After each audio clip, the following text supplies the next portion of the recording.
like right here. Evening, everyone. I'd like to welcome you to the Town Council Business Meeting of October 3rd, 2012. We will start, as always, with the Pledge of Allegiance. Good crowd for it. I pledge allegiance to the flag of the United States of America and to the republic for which it stands, one nation, under God, indivisible, with liberty and justice for all. I pledge allegiance. Vice Chair Bentley. Make a motion to seal the non-public minutes we had previous. Motion, is there a second? Second. Motion and a second. Any discussion? Seeing none, Mr. Mitchell, the vote. Counsel Wright? Aye. Counsel Levy? Aye. Counsel LeBranch? Aye. Counsel Carmichael? Aye. Counsel Bentley? Aye. Counsel Nazaro? Aye, motion passes 6-0. Before we do that, I just want to note that Councilor Zink is on vacation this week and will not be here, so he is excused. Vice Chair Bentley. I'd like to see if we'd entertain moving up item 6A, proclamation of Make Your Mark Week with all the great young folks we have here. Move it up to next on the agenda. Any councilor have an issue with that? Seeing none, we will move agenda item 6A, proclamation of Make Your Mark Week, to right now. Let me read the proclamation. Town of Newmarket, New Hampshire, by the Newmarket Town Council. Proclamation for National Make Your Mark Week, October 14th through 20th, 2012. Whereas National Make Your Mark Week is celebrated the third week of October, recognizing the power of kids to help others in their community and the world. And whereas during this week, young people across the world will be focusing their compassion on a specific social issue through a service project. And whereas youth clubs around the world have been developing compassion and the spirit of volunteering and philanthropy in elementary and middle school aged children, inspiring youth to become engaged, take action, and solve community problems. And whereas over 80 local youth volunteers from Linked Together, working with the town government and local businesses, have planned, cleaned up, and are almost finished refurbishing a local pocket park at one of the gateways of the main street since 2006. And whereas the youth have presently raised $8,832 through fundraising efforts such as a candy bar sale, lemonade stand, and a mini craft fair, bake sales, soup and cookies in a jar, and a scarecrow contest to beautify a local pocket park at one of the entrances of the newly remodeled downtown area, as well as other projects. And whereas the youth are holding their third annual Penny Harvest this year to raise $89 for a new easel for Mrs. Hopi, the food services coordinator at the Newmarket Elementary School, and $300 for an outdoor bulletin board for the public library. And whereas the students have improved their public speaking, teamwork, writing aptitude, and mathematical skills by engaging in the various steps necessary to complete the implement this project.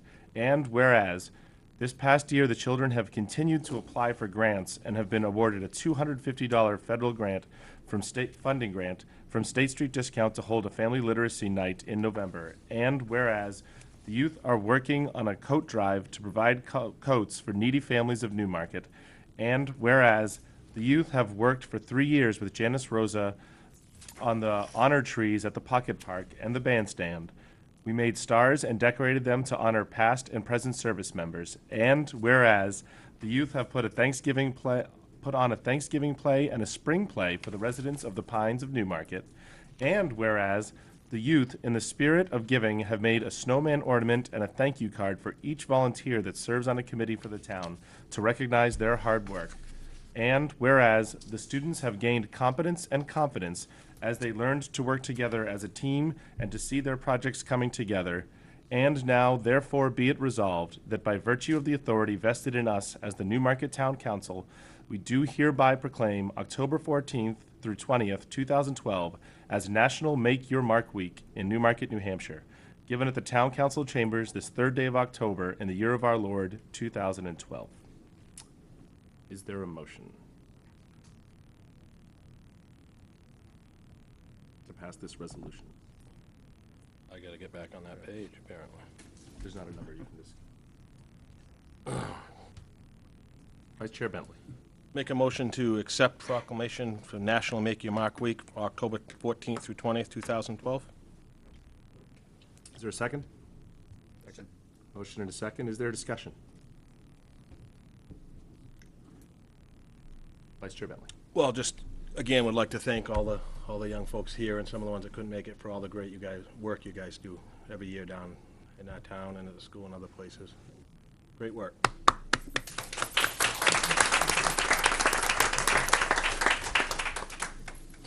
Any other discussion? Seeing none, Mr. Administrator, the vote. Counselor Wright? Aye. Counselor Levy? Aye. Counselor Branch? Aye. Counselor Carmichael? Aye. Counselor Bentley? Aye. Counselor Nazaro? Aye. Motion passes 6-0. Feel free to make your mark on this world in this town, the third mark of November, week of October. Thank you very much. Next. Wow, that's it. We're gonna have the report a lot. Bye. There goes our whole audience. They can watch the debate. Thank you. I'm gonna take the elevator. Hey, Daddy, can I want to go down the elevator. Next item on the agenda Make sure it works. is the public forum on non-agenda items only.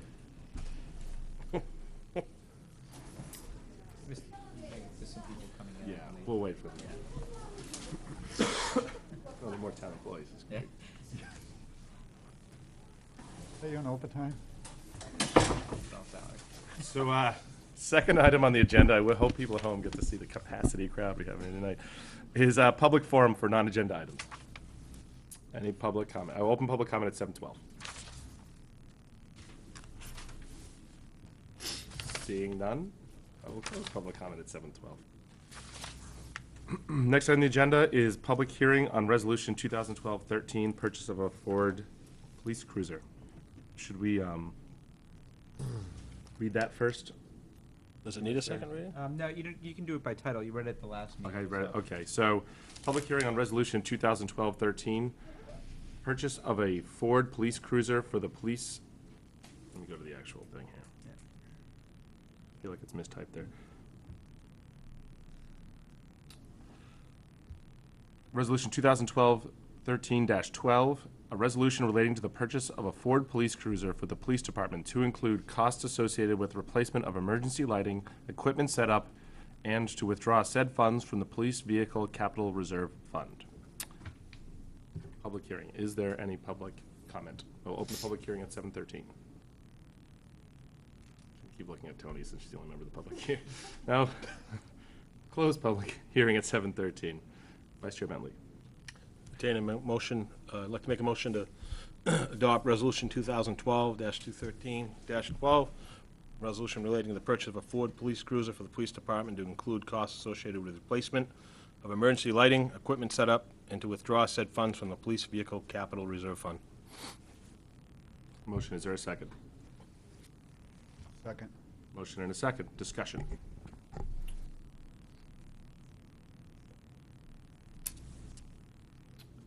Seeing no discussion, Mr. Administrator, the vote. Counselor Wright? Aye. Counselor Levy? Aye. Counselor Branch? I'm going to abstain. I had requested some further information, didn't receive it, so I don't have all the information that I need to make a decision. Okay. Counselor Carmichael? Aye. Counselor Bentley? Aye. Counselor Nazaro? Aye. Motion passes 5-0 with one abstention. Next item on the agenda is public hearing on radios for a police cruiser. This is public hearing on New Market Resolution 2012-13-14, a resolution relating to the purchase of a Motorola M21 VHF 100-watt digital mobile radio for the police department and to withdraw said funds from the police dispatch/radios capital reserve fund. Open public hearing at 7:14. Close public hearing at 7:14. Vice Chair Bentley. Make a motion to adopt Resolution 2012-13-14, resolution relating to the purchase of a Motorola M21 VHF 100-watt digital mobile radio for the police department and to withdraw said funds from the police dispatch/radios capital reserve fund. Motion, is there a second? Second. Motion and a second. Discussion, Mr. Levy, Councilor Levy. I just had one question, which I think I asked last time. How old is the radio that's in there now? I know it's been in 3 vehicles, and that I knew, but I just wondered how old it was. To tell you the truth, I don't know exactly. We started getting those radios and changing them into the cruisers back in, I believe, 1998. The last one went in before 2003, but I don't, it was before I was chief, and I can't find records on which radio went into which car. So at the very minimum, it's 9 years old. At the minimum, it's 9 years old. We had an audit by the State Department of Safety because the radios were received on a grant. We had a audit in 2003, and when they actually came out and verified that the radios, we still had them, and they were in the vehicles. And I recall that, and I have documentation from that time. So it had to be before 2003. The Astros went into production in 1991 or 1992 by Motorola, and the state went into a bid process sometime after Chief Collins got here in 1995, and it was before 2000 we were starting to change them out. So it was, at the very latest, it was just prior to 2003. One more real quick, just real quick. And Um, there was one other question you asked me last time, too, was in relation to if we waited and changed the radio out at a later date, what would it cost? And I got a ballpark figure from one of the radio installers that it would be between $300 and $500, depending on how much, how easy it was to get the wiring out and get the new wiring in. The radio comes with the new wiring, but they'd have to pull all the old stuff out. So it'd be between $300 and $500 to change it out later on. Is there anything the new radio does that this radio doesn't do? Yes, it's Function, from a functional standpoint? From a functional standpoint, it's much more powerful, and it also is interoperable with all of the radios in the state. The state has gone to one of these Department of Homeland Security. The new radio is spec'd out so that if we need to talk to somebody in Berlin, we can do it. If we need to talk to somebody in Keene in an emergency, we could. And this one won't do that? The one The you one I now? have now won't. It has a great deal of the state in it, but not the entire state, and not all the capabilities that it has to talk back and forth with fire. Okay, thank you. Counselor Carmichael.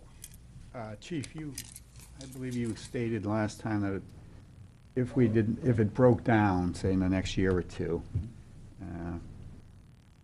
it would take, the downtime of the cruiser would be approximately 3 weeks? It's 3 to 4 weeks for delivery from Motorola. Okay. There aren't any sitting Oh. on a shelf somewhere. What's that do to your cruiser? It's down. Okay, thank you. Any other discussion? Chief, real quick, just because I think I had the question. So the cost differential, the cost just to replace it is about to install it is like $500. If- And so if we don't do it while we're getting the whole new kit set up, then later on down the line, we're spending $500. They'd have to pull a console out, pull a dash out, they'd take the old radio out, pull all the old wiring out, put all the new wiring in, and hook it up. It's just labor. It'd be labor at that point, between $300 and $500, depending on what they ran into for issues. Thank you. Piece of labor time. Any other discussion? Seeing none, Mr. Administrator, the vote. Counsel Wright? Aye. Counsel Levy? Aye. Counsel LeBranch? Aye. Counsel Carmichael? Aye. Counsel Bentley? Aye. Counsel Nazaro? Aye, motion passes 6-0. Counselor Carmichael. I just want to ask one more question. When will this cruiser be available? I'm still waiting on a couple of quotes from setup so that I get the best deal to do that. The car is available now, or at least it was as of Friday. They still had one. So we picked the car up right away. I'd wait till I had another quote come in on the setup, and then we'd get the best deal and run with it.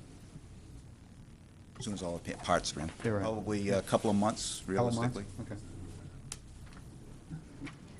Okay. Counselor Levy. Are we going to keep the other vehicle just to have as a backup, or are we going to, because it was not worth very much, I mean, is there We're any, auctioning it, as we said last time. Send it to the state auction and try to get something so for there's it. no value in just having a backup vehicle that's still running? We're going to strip that thing down. It's not Okay. really Okay. good to keep. Okay, thank you. Next item on the agenda, acceptance of minutes of the September 19th, 2012 workshop. We'll entertain a motion. Counselor LeBranch. Make a motion to accept the September 19th, 2012 workshop minutes as written. Second. Motion and a second. Any discussion? No discussion, Mr. Administrator, the vote. Counsel Wright? Aye. Counsel Levy? Aye. Counsel LeBranch? Aye. Counsel Carmichael? Aye. Counsel Bentley? Aye. Counsel Nazaro? Aye, motion passes 6-0. Next item on the agenda is report of the town administrator, town council goals and objectives for 2013, status of progress. Mr. Administrator. Gotta get up Gotta boot the thing up. Yeah, excuse me for a minute.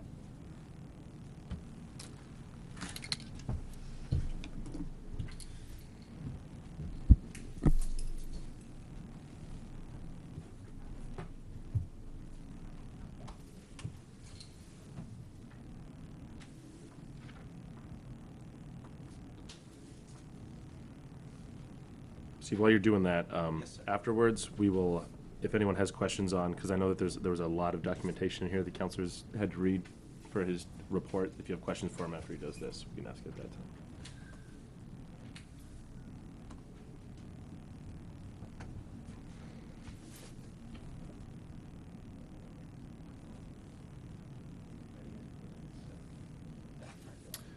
How about this? How about we ask you questions on the first part, and Matt, could you come set this up? I know you've done this a few times. Yeah.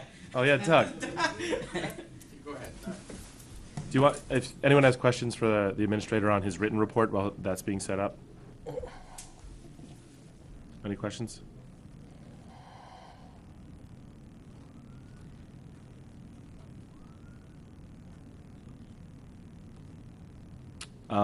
Steve, do you want to, while that's getting set up, do you want to talk about the retirement system rates? Yeah, That's something that's important for people to I don't have the document in front of me. The New Hampshire retirement system has announced their rates for the fiscal year beginning 14, which would be fiscal year 14, fiscal year 15, which would be the budget that we're currently writing. As you saw in my report, there is some significant rate increases for the Group 1, which is all non-public safety employees, and the Group 2, which are just broken down two groups, which is police and fire. We're estimating at this point in time that the impact, and that's with the current salaries, on the next year's budget will be an $80,000 increase in retirement costs. And this is one that it's a fixed cost. We have no say over that. You can't, once you're in the system, you have to be in the system, and police and fire are automatically in the system. So I really want to let the council and the public be aware that we're going to have a hit on next year's budget of $80,000 that we're estimating at this point in time. Yeah, I just thought it was important for everyone at home to hear that. Correct. Any other questions? See none? Go ahead. Okay. Basically, what I'm going to do is I'm going to outline, I know the council came up with 4 basic goals that they wanted to try to address in the coming year. What this sort of is my 1 month in and my view of seeing some of the goals I think that we should start to look at and address further. As you know, the 4 basic goals that the council set were: 1, do the basics right, improve the town finances, improve communications, and economic development. So the first one is do the basics right. And I can tell you in my time here, this is probably the most important one I'm seeing right now. I know it's odd saying that with the finances, but I think if you do the basics right in general, the basics will spill over to the basics of the finances as well. A number of policies and ordinances that we have are just either outdated or just missing. We need to review, amend, and implement new ordinances and policies that will improve the general operations of town government. And some of the action items that I'm already seeing that revise town council rules. We tend to have 2 types of meetings. We have business meetings and workshop meetings. However, the 2 types of meetings blend. Workshops are usually for only discussion of items.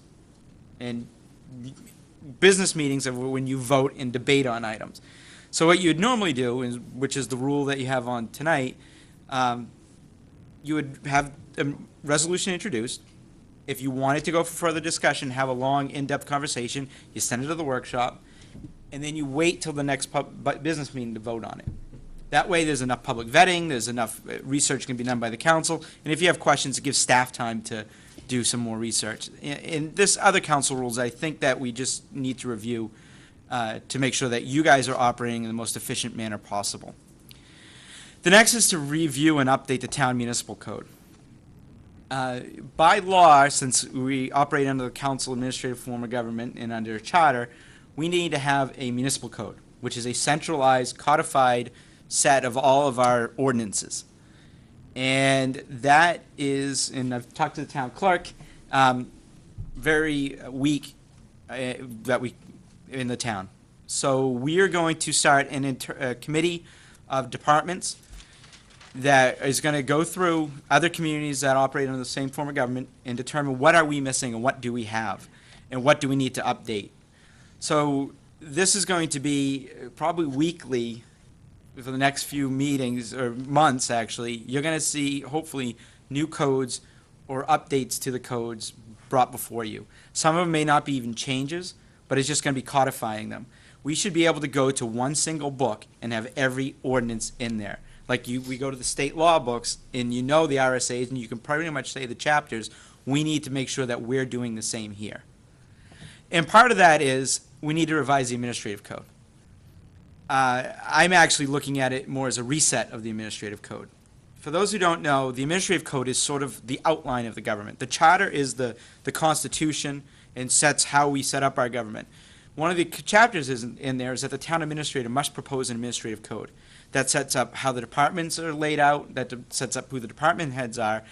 It also sets up things such as the purchasing policy, budgeting process and policies, and just the regular administration of the government.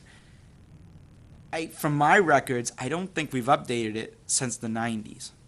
So it really needs to be reviewed and brought into up to date to the way we operate the government today. And it's just something that it just hasn't been done. We need to review the charter for inconsistencies and other items. I've looked at the charter. I can tell you that there's a number of issues that don't comply with state law. I just would like to get some clarification of that myself. And I know I've talked to other people who say the same thing. I've heard that a number of times. One thing that the council may and probably should consider, most charters have in there a trigger that every 10 years a question goes on the ballot that if they would like to form a charter commission. And that commission, their job is to review the charter, see what they need to change, what they need to update to make sure that it's efficiently and effectively run in the government. Reading it, there's a provision to update the municipal code every 10 years, but there's nothing to trigger the charter commission every 10 years. The council can vote to put on the ballot this year to have a charter commission, and it's usually something that's done every 10 years, just to have a review and see where we are and what we need to do. The next one is just adopt new operating procedures. I think once we get some of the basics down, we need to make sure that every department has operating procedures and how they do things. One concern is always when you have a one-person department, what happens if that person goes away? I need to be able to have somebody fill in and go to a book and just be able to triage things until we hire a new person. And I can tell you I'm seeing that right now with the assessor gone, and luckily we have somebody filling in for the building inspector, but with the assessor gone, it's trying to triage items, but we don't have a central place to go to. I mean, the staff is doing great trying to do it, but there's other items that we just need to address. And these are things I've only seen in the month I've been here. The next is to improve the town finances. Town financial reporting needs to be improved greatly. We're working on it. It's just that we should all be able to, if you have a question, how much is an account, we should be able to pull that up, if not immediately, in a short period of time. That includes at a meeting like this. You should also be receiving monthly expenditures, revenue reports, and forecasts. Where do we see our cash flow going to be? It shouldn't be a surprise come December if for some reason or another we need to borrow money for a TAN if the tax bills haven't gone out. The council should be apprised of that during the whole year. I know in my past practice I've always talked to the finance department to find that stuff out, and it's just something I'd relate to the council as well. Town budgeting process needs to be reviewed. more, a lot of it's set up by charter, but I think it needs to be, make sure that we present the full picture to the council and to the public and to the budget committee when we present the budget. It should have everything from economic data, where we've been, what are we predicting that we may be seeing in the coming year, the actual budget, the 5-year budget, the revenue budget, and what the impact is going to be on the taxes if everything passes. I think that's just something that we need to do, and make sure the budget has as much information as possible, that you don't have to ask questions and us come back every week. Departments need to make sure the narratives are correct. We need to make sure that we have the amount of, you should know how many staff members are in each department when you're reviewing the budgets. And we're working on that process right now. The finance director has come up with some new forms for the budgets to make it more informational for everybody. Again, number of policies and ordinances are outdated when it comes to finances. The purchasing policy is the number one. There are some, it's got to be much more strict on what levels can the town administrator approve, what levels can department heads approve, and what levels does it have to come to the council for their approval for purchases. I just think that it makes sure that everybody's accountable and the public knows what's going on. So some of the action items that we're looking at is, one, we got to rewrite the chart of accounts to reflect common operating procedures. Chart of accounts is the basic, is the basic outline of what the government is. For some reason, ours is not the same as 90% of the cities and towns in the state.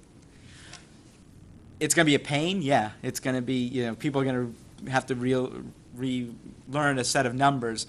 But, this is the first community I've been in that I couldn't go to, and I know that 4130 is not the town administrator's budget. So I had to reteach myself what it is. I can tell you I don't know it off the top of my head right yet, but I know where it is in the book. That's one thing we need to address. As I said, we need to rewrite the purchasing code.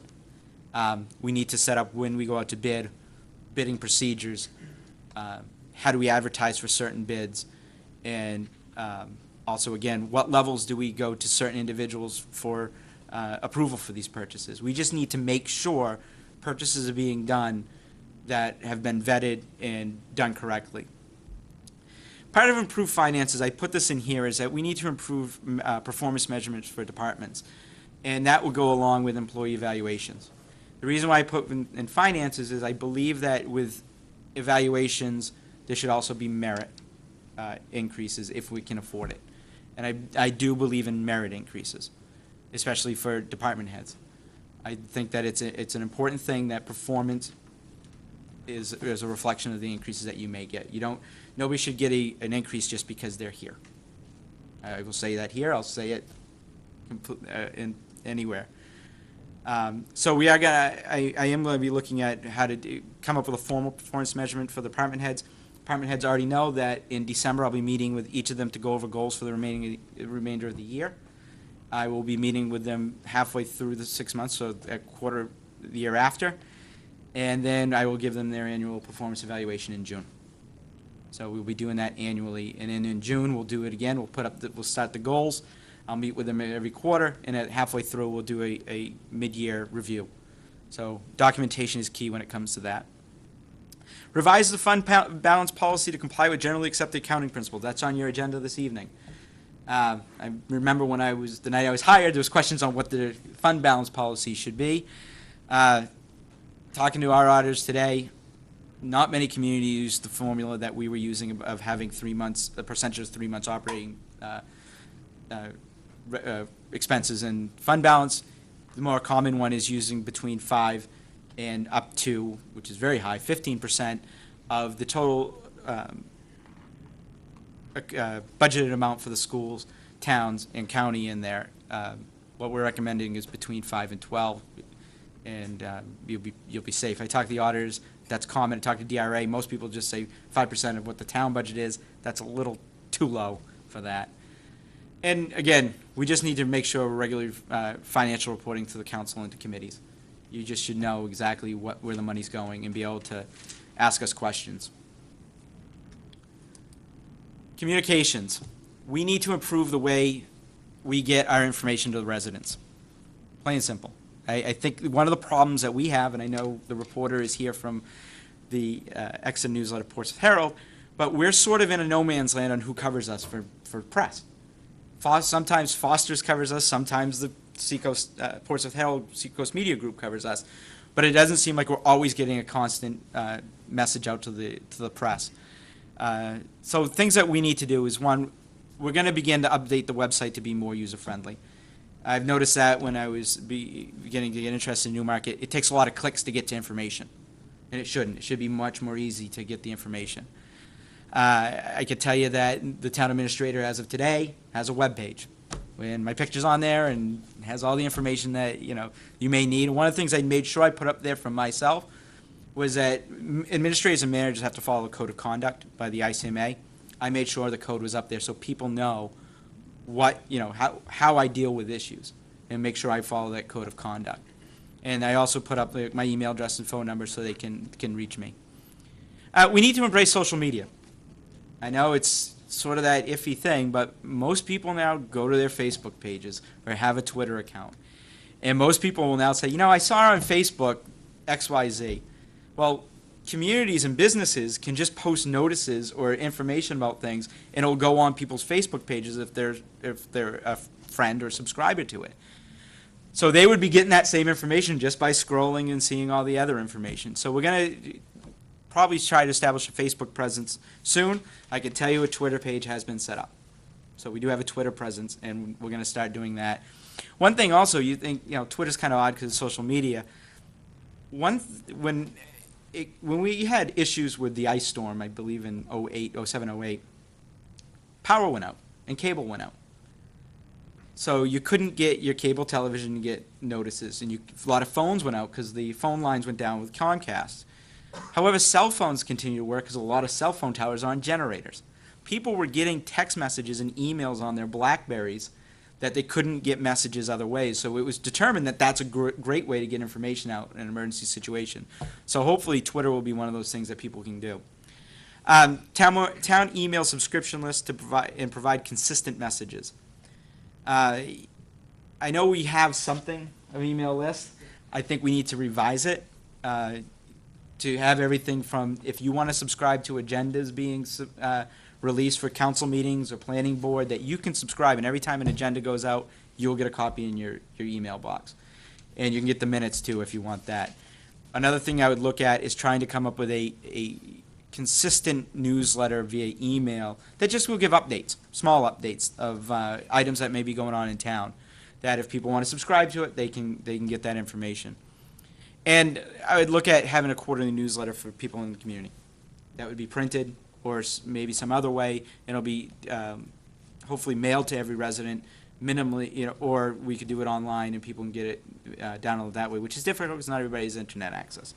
But, and again, that's just something to get longer information out there, such as, what rec programs are coming up for the summer, or, why do we need to pave X amount of roads, and or some kind of sewer project that we may have. We can get information out to people. And the final one is economic development. I have not spent a lot of time on this because I see the more of the administrative stuff that we need to improve before we get here. We've done a lot. I don't want to downplay that. I think people need to realize how vibrant downtown Newmarket is. And a lot of people do realize that in the region, that most communities, storefronts are closing and the mills are opening up. But I think we still need to do things. One, I know we have an economic development committee. We need to activate that. And I think the second one is, from there, determine what's the right type of development for the community. I don't know if we've ever asked that, what do we want to have? And let's be realistic. You're not going to probably get a Walmart here because we don't have the streets and the infrastructure for that. But there's other things that maybe fit Newmarket and fit the character of the community that can help. And I think another thing is begin to advertise the benefits of locating in the community. Newmarket's a great town. It has infrastructure. It has water and sewer. It's on Route 108. It's in between larger communities and next to a major university in New England. We should be advertising that and letting people know that we're out there. So these are some of the ideas and things I've seen for action items in the first month. My goal is to have these fluid, because you know that every time I'm going to put a goal up, something else is going to pop up that I need to address during that time. But these are things my intention that I'd like to begin to address this coming year to make sure that we're moving forward. Again, a lot of the things that we're going to be doing is going to be behind the scenes, bureaucratic ordinances and policies, but we need to make sure we have that structure in place to make sure that we don't have questions about what we're doing. If we can go to a book and say, yes, this is what you do, then it's a lot easier to pay attention to the bigger pictures as long as we know the basics are being done right. Those are what I have so far. Questions or comments? Vice Chair Bentley. Just one, well, a comment, great work, I think is what we were looking for. On the yearly and semi, twice a year, the reviews, mid-year, and is that also going to trickle down? Are you going to go to your heads and ask them to do the same thing? Absolutely. Okay, maybe Yeah. you might have said it. and No, didn't catch I it. didn't, but you're right. I Okay. think that needs to start everywhere, and part of my review process will be making sure they're reviewing their Okay, employees. all right, thanks. Other questions or comments? Any, the Economic Development Committee, has everybody been chosen so far for that, or? We need the at-large members from the community to volunteer, so it's a good plug right now, that if you Okay. are a member of the community watching right now, and we're not saying this at the end of the meeting, which is usually 10:30, Yeah. please contact the town administrator and let them know that you are willing to be a participant of that, and we will get you the appropriate paperwork. Yeah, because I spoke to Val not long ago, and she was She's one. on, MBA's on, we have NCDC app to still confirm. So it'd be great if we could do something, within the next 30, 45 days, just have a meeting. And I know the planning board has approached me to find out where we are and what we're going to be doing, so. Just one other really quick thing, and it may have changed, but sometimes trying to get the agenda for the town council meeting, the couple of times I've tried to get people to get there on their computer, they get there, but it's a little bit of a pain. Maybe when, the week that we're having our meeting, they can just, on the front page, they can just click on it, council agenda, so they don't have to go to town council, and then, it's like three steps, or at least it was. I don't know if that's changed, but Yeah, I think that's something that, we're going to be working on. be good if they could just, boom. Right. The less you have to go through multiple pages, the easier it will be, Okay. especially for popular information like council agendas or Yep. information like that. Thank you. Couple things. One, I think it's great to embrace new media, social media. I think it's awesome. Your fire department and police department are already on Facebook. I know what they're doing on a weekly basis because I get like updates on my Facebook newsfeed, which is great. I do think it's important, and you did mention it, to not let go of conventional mailings because not everyone's on new media, not everyone's on the internet. Other people, they're just residents of this town that only get their news through Channel 13 or through the mail. So I think it's important to let them know, keep them in the know. I like what you said about economic development, a lot of getting this right involves getting the first three right. That if we're not doing our other things right, if our finances aren't correct, if we're not communicating clearly, if our web page isn't clean and new, or at least clean and, ergonomically correct, people can interact with it well, and and the rest of our basics are not occurring appropriately, and we're in Seacoast Media Group for the wrong reasons, not the right reasons, we're not going to attract anything to this town. But this is exactly the sort of thing that I think is going to help lead us down the path to attracting business, because we're going to be a professional, well-run community that has a vibrant, like you said, a vibrant downtown and an active citizenry.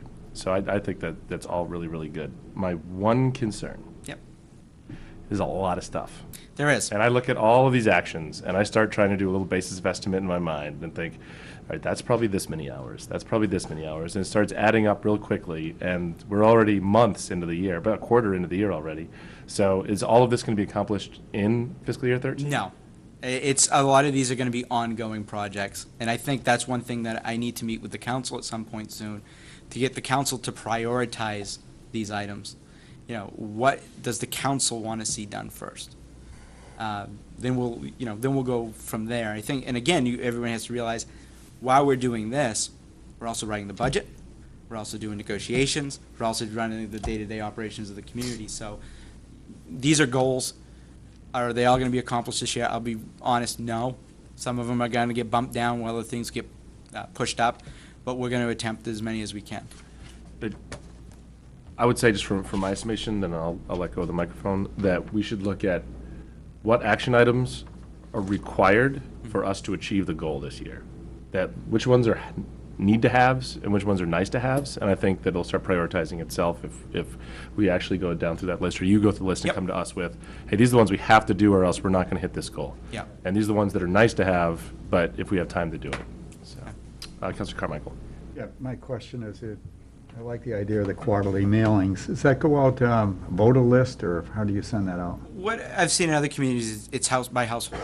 So every household would receive one. So it wouldn't be voters, just voters. It would be usually to resident, and they just distribute them that way. The mail would do that. Okay, thank you. Councilor Levy.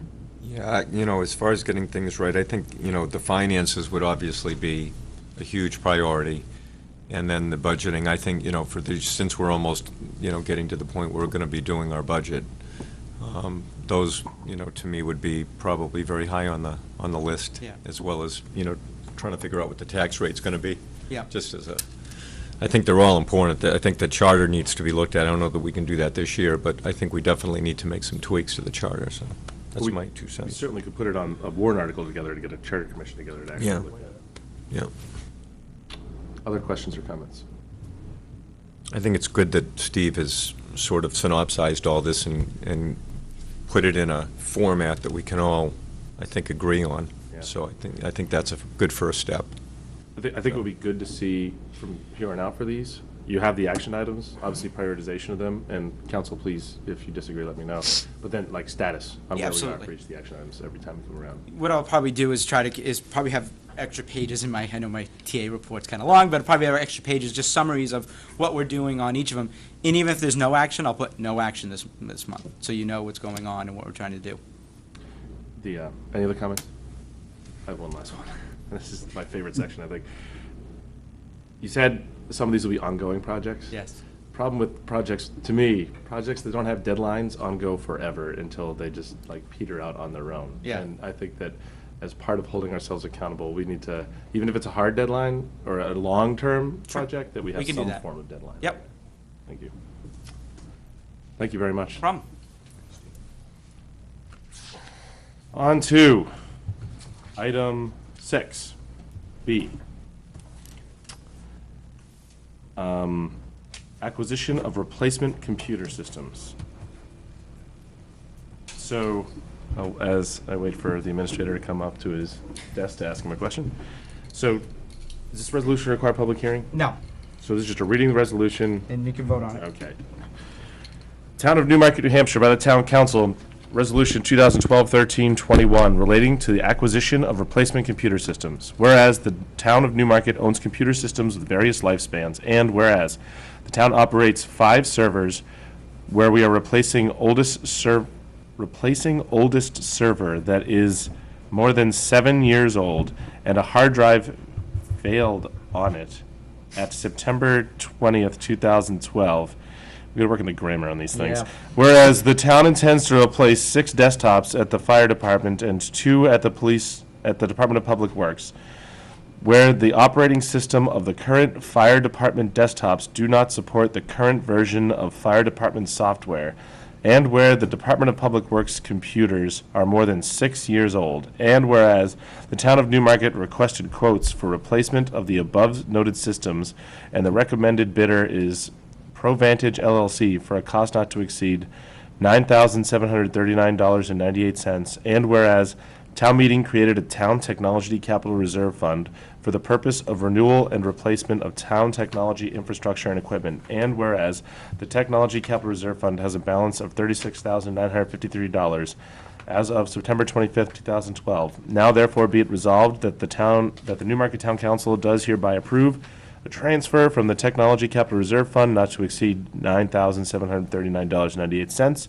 for the purpose of replacing computer system equipment, except the low cost and recommended bid from ProVantage LLC, and to authorize the town administrator to execute any associated agreements. Introduction date, October 3rd, 2012. So this is not even in the resolution format. It's got introduction date, public hearing, final action. It doesn't have the See what I'm saying? Yeah, I hear, yeah, it's not on this paperwork. Yeah. Okay. It's part of getting the basics right. I'm gonna call that. I guess I'll entertain a motion. I guess I will if someone wants to make one. Vice Chair Bentley, Well, I gotta find it again. I quoted down, looking at the page quotes. 5.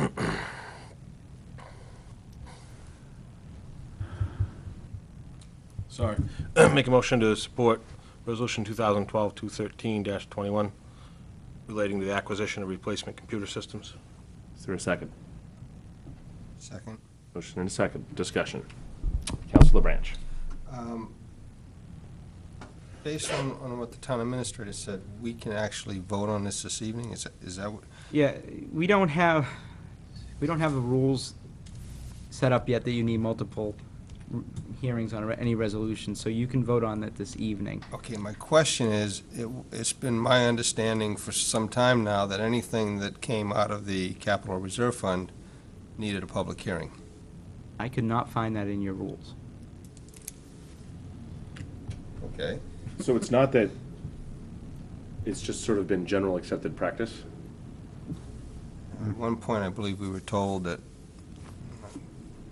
we had to, but that's fine. I mean, if we don't have to, I mean, as long as everyone's confident that we don't have to.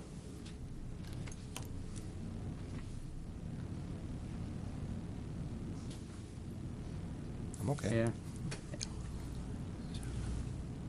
It may be something we want to consider putting into our rules, though. I mean, it seems to be I don't want to stray from the conversation. I mean, that's a good point noted. You have something to say? Just that it's in a future resolution on the same agenda. To have this? Yeah. Okay. Councilor Carmichael. Yes. Steve, you say, I recommend passage of this resolution, and the reason being because they're old? They are old. They, again, 6 years is a significant amount of time for any computer at this point in time. Average lifespan of a computer now is about 3 years, just because of software updates. My understanding is they're running off XP, which is not, we're finding out more and more, is not being supported by software updates. And they are old, basically. Time. It's time. Okay, thank you. Councilor Levy. Just for clarification, the CDW-G company, excuse me, was 6914, and it has a different list of products and quantities, I think, than the ProVantage, which came to around, scrolling down, about 9,700. So I thought maybe Doug could just clarify, because it was hard to sort of collate the two because the format was a little different on the way the PO looked different of the quote. Correct. So what's the extra $3,000 or whatever it is, $2 or $3,000? The ProVantage actually came in two separate quotes. She couldn't quote the actual server portion until a later date. So when she quoted me the server portion, I thought that made it into your packet. It looks like it may not have. It was an extra $4,200, which put us, again, above the ProVantage quote. So the ProVantage quote still came in the lowest. Okay, so the CDWG, that quote didn't have I'm sorry, was the Did server? not have the server. Didn't have the servers in there. And that was about $4,000? 4,200. Go to page 11. 4,200. So it brought it to over 10. Yep. And the other one was 9 and change. Yep. I think And- 11 is the amended CWG. Oh, Okay. okay. Yeah, with shipping, it came to about 11. And it's 9739 for the one you're recommending, correct? Yep. And none of this product is refurbished or anything like that, correct? That is correct. Yep. Okay. Well, I'll tell you, the pricing was very low, so that's all I can tell you. It was as good a pricing as I could find anywhere, so as long as it's apples for apples and there's no refurb stuff, that sounds good to me, if we need it. Other comments or discussion? One sort of administrative, and one about this. Well, Council Levy brings up a good point around the confusing, looking through a whole bunch of different proposals every time. It would be great if we had one sheet that always compared apples to apples of what a proposal, like, so we get 4 bids, we know what a bid sheet looks like, that no matter what the bid's for, we know what, we're comparing 4 different columns against each other. Department heads at the department head meeting tomorrow are gonna be getting a form called a staff report Okay. that they will be filling out for any proposal they have coming before the council. It'll have my recommendation, backup history on the project, financial impact, as well as their recommendation and any background information in there, plus a recommended motion if it's not a normal situation. So they will be seeing that tomorrow. We will be having that at future meetings, and the department heads are now learning that today, who are sitting in the audience. Well, that would be good. That would be very helpful Yeah. for us to compare apples to apples across Absolutely. one piece of paper Yep. as opposed to scrolling through 20. The other is, do we have a replacement plan for our hardware? Yes. Is that anywhere in our packets? I know the No. answer to that. That's Is- sorry. Not in your packets, no. So if we are being asked to vote on something that involves the replacement of something, we should see how this plays against the plan that we originally had designed, as opposed to, because right now, I don't know if this is within plan, outside of plan, is this something, is it? Well, originally, when I have my budget, we have a new equipment line item in that budget. That's funded at around $10,000. And that's for the routine replacement of desktops that have reached an age where they no longer serve their valid purposes. And any other necessary hardware, same thing, that's either broken, can't be fixed anymore, it's beyond its usable lifespan, it's costing too much to keep it running. That line item was zeroed out last year. And the idea being, we can save $10,000 and you can go get your new equipment out of capital improvement. That's why I'm here making that request to get the money out of capital improvement. This really should have come out of new equipment purchases. It's routine new equipment purchases. So is this an authorized use of capital reserves? Yes. Yeah.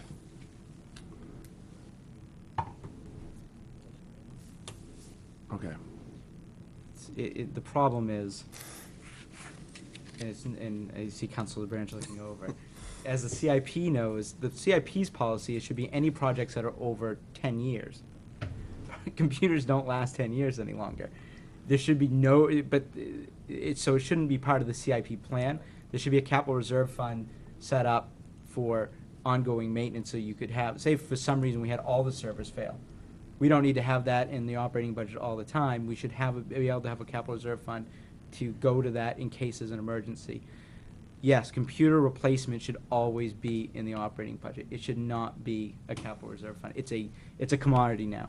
It's something that every year you're gonna have computers need to be replaced. See, to me, and then I'll open up the floor again, to me, it shouldn't even be just a $10,000 a year line item. It should be, this is what our replacement plan is for computers. This is what we need this year in order to follow our plan. One year it's gonna be 13, another year it's gonna be 3, one year it's gonna be 0, another year it's gonna be 5. According to what the plan is, as opposed to just saying, it's 10,000 every year. Does that make sense? Absolutely. So what exactly are we buying here? We're buying 8 PCs, we're buying a new server to replace the oldest server that we have, and that gets all of our servers up to snuff and gets the PCs done for the fire department and 2 at DPW. Replaces the absolute oldest clunkers we have. Okay, thank you. Councilor Levy. You know, if you go to page 7 on our packet, it shows those 8 from CDW at 760. And then if you go to page 11, it's 745.52. You know, it was a little confusing. I mean, the price that we're getting is so much lower from this other, that's why I asked about reverb. You know, it's so low that it didn't make sense to me if it was new goods. But anyway, just so, you know, because it's hard when you're looking at this, there's like a $15 swing on 2 quotes from the same company. So it was, you know, I mean, I'm assuming it's a good price, but it's very hard to really, it would be hard for me to do this way if it was my business. Absolutely. I'm not trying to, you know, I think we're getting good value, but it's just, it's not easy to compare. Do you know why those prices were different, Doug? I do. When I asked her for the secondary quote, she said, who am I quoting against, basically? And so I just threw a couple of names out, and I think she realized I need to tighten my numbers up a little bit more. And I'm always willing to do that. I'm always willing to put it out there and say, you are competing against somebody else. Okay. Mr. Administrator. This goes back to my slides in the last package of doing the basics right. That's why we need to implement new council rules and procedures to make sure you guys are getting consistent information, that you can go to the same page with any topic and get the information you need. It's gonna take a little time. We're trying to pull it together. But, and I agree, it's difficult to read if we just give you the quotes and say, buy this one. We need to make sure it's clear, because, again, you guys, it's not your full-time jobs. You need to make it as easy as possible to get this information to you. So we will be doing that in future meetings. One thing, then I'll go to Councilor Levy again. In here is desktops for the fire department, Yes. and what we're saying is that we cannot currently run the fire department software on this hardware. Is that correct? The Firehouse software version that we're running right now doesn't run on 4 of the computers that we've got, isn't running, barely running on the 2 others that we use in the radio room. Is it a life safety issue if we do not do this right now? Because I'm not willing to support this the way this is currently done. I'd like to see the information laid out. I'd like to, We're required to use the Firehouse software to report our incidents to the state in Tempsis. It's working, but it is crashing more and more every day, and Doug, that's his problem, as far as I'm concerned, but if he can keep it going, we're still functioning, but if it completely dies, we will have an issue, because we can't report to the state. okay. So it's a reporting to the state issue, not a life safety issue down here. Yeah. Okay, thank you. Councilor Levy. Just on that note, I asked my IT person, about the life of these things, and he did indicate that, the timelines made sense to replace it for whatever that's worth.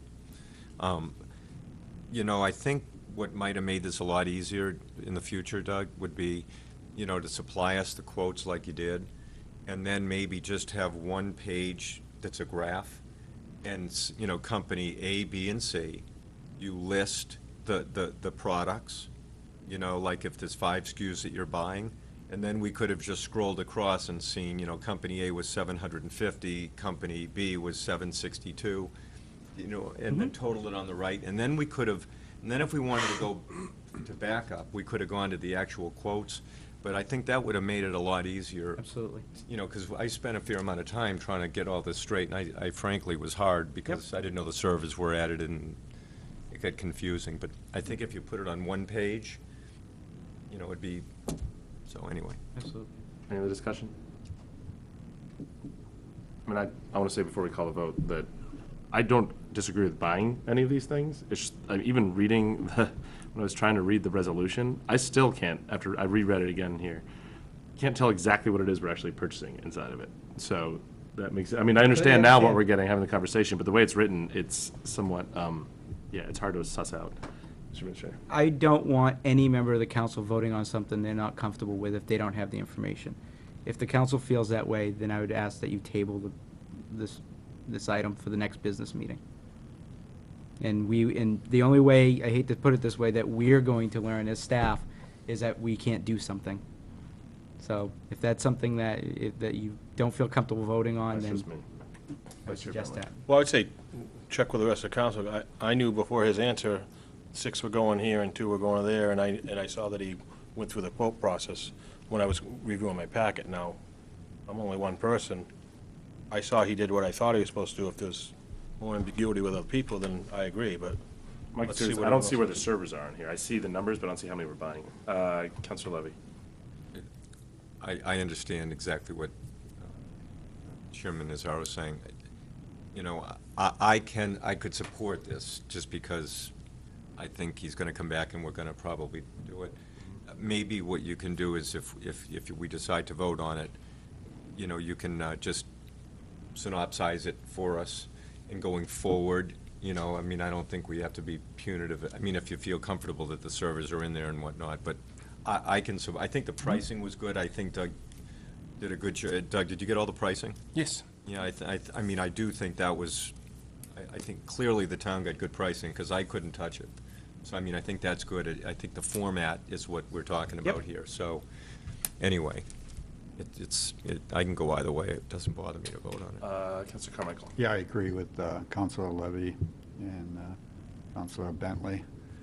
I think we should vote on it and move on and not, keep tabling things. I think, a lesson's been learned here, and we all can learn a lesson. So, Thank you. Any other discussion? Seeing none, Mr. Administrator, the vote. Counsel Wright? Aye. Counsel Levy? Aye. Counsel LeBranch? Aye. Counsel Carmichael? Aye. Counsel Bentley? Aye. Counsel Nazaro? It's not that I don't agree with it, nay. Motion passes 5-1. Thank you. Next item is, Can we clean up can we clean up the grammar on the final? Absolutely. yeah, that's another, the grammar, it needs to be fixed. Next item is Resolution 2012-13-22, relating to the issuance of tax, water, and sewer bills by electronic means. Whereas the state of New Hampshire amended New Hampshire RSA 76:11 to allow, with the approval of the governing body, the issuance of tax, water, and sewer bills by notice or notices by electronic means if the taxpayer requests such delivery, and whereas the option of receiving tax, water, and sewer bills could provide an added convenience for taxpayers, and whereas the electronic delivery of tax, water, and sewer bills could potentially generate a cost savings to the town, and whereas the electronic delivery of tax, water, and sewer bills could help promote the town of Newmarket Go Green initiatives, now therefore be it resolved that the Newmarket Town Council does hereby authorize the issuance of tax, water, and sewer bills by electronic means pursuant RSA 76:11, given at the Town Council chambers this third day of October in the year of our Lord 2012. Will entertain a motion. Councilor LaBranch. Make a motion to adopt Resolution 2012-2013-22 relating to the issuance of tax, water, and sewer bills by electronic means. Is there a second? Motion and a second. Discussion. Councilor Levy. Just had a couple of questions. On page 12, it said, I believe, let me just get it. If the bills don't get reached, the town, it's in this, the last line of the first paragraph, the town would then issue a bill via first-class mail.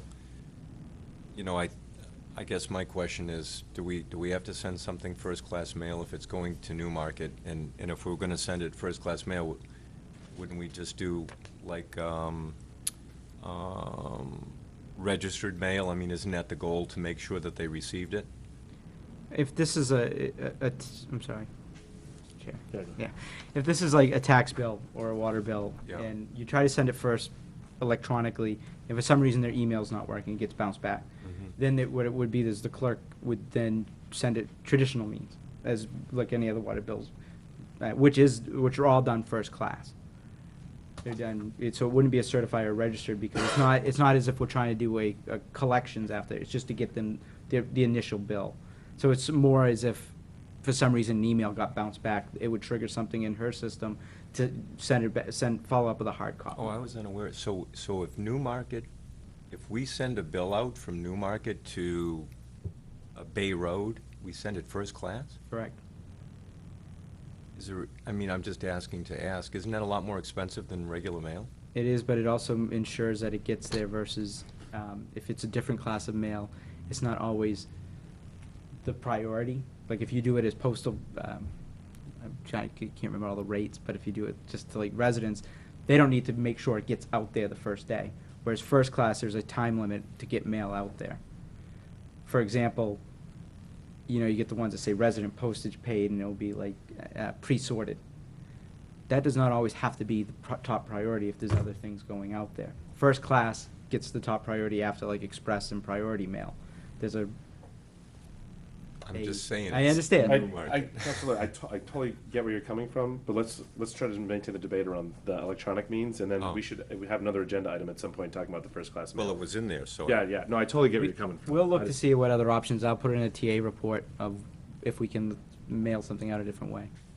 Counselor Carmichael. How many of these do we, just a quick one, how many of these do we have to send out? I mean, is it a dozen, 2 dozen, 3 dozen? Is it I'd any ask the amount at clerk all? to come up to address it. I mean, this is, right now, we send them all out that way. Sewer bill, Okay. everything? So we have no idea how many we'd have. You wouldn't be If we sending go any with electronic. additional pieces out, because right now, when we send the tax bills out, we send 3,200 pieces of mail out for each billing, for example. And this would alleviate or eliminate some of those pieces if residents chose to receive their bills electronically. So you would just be, if they were for some reason bounced back, then you would be putting that piece in the mail. So you would be reducing your costs, not increasing your costs. Vice Chair Bentley. So there's 3,200 twice a year, For water, 6,400. for the property tax bills. So if, okay. Yep. 50% of the people did it, we're gonna cut our costs down. Okay, thank you, Vicky. Councilor Branch. Just questioning how the 40 cents was derived on doing it electronically. Is that labor costs or? That is the charge that the third-party provider that we're using for our online payment program that would also be providing this service charges. Okay, I got it now. Thank you. Councilor Levy. And that was Good question. my second question. Just for context for people watching, it says issuing paper bills typically could cost the town 80 cents per bill. Plus man-hours issuing electronic through this service, which is a third party, will cost 40 cents. The benefits of the third party is it's going to include advanced technology to detect non-delivery of email, automatic flagging of records to suppress printing unnecessary bills, and a variety of other things. I guess my question is there a reason we couldn't send the emails out from the town? I would personally never attempt to undertake that whole system with the current technology and staffing that I have, because it's all software-related and coded to interface with our municipal software program that generates the bills, and where the assessor records get they come into the property tax module, and this company, they're writing the software that will code those properties by a certain identifier. And then when those properties come down into the property tax collector's software program, it's that complicated, so that it's not something that I would be not comfortable that I would be sure that people would receive their bills, because I don't have any way of knowing if they bounce back, or if I don't have the technology available to ensure that they're actually receiving their email.